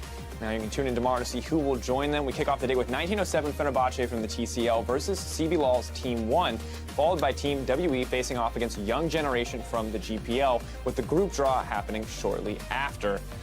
And of course, if you're looking to show off your World's caliber play, make sure you're looking the part with the newest addition to the championship line. When you pick up your World swag, 25% of those proceeds from the championship Ash and Ward skin are going to be added to the World's prize pool, and an additional 25% will also be donated to charity. You can unlock the championship chroma through the World's missions as well, which is going to be available through all of Worlds. Now, for myself, the casters, EU and NA lovers alike, the broadcast crew, and everyone else, thank you for joining us, and we'll see you guys tomorrow for more Worlds 2017. Can't wait. Can't wait.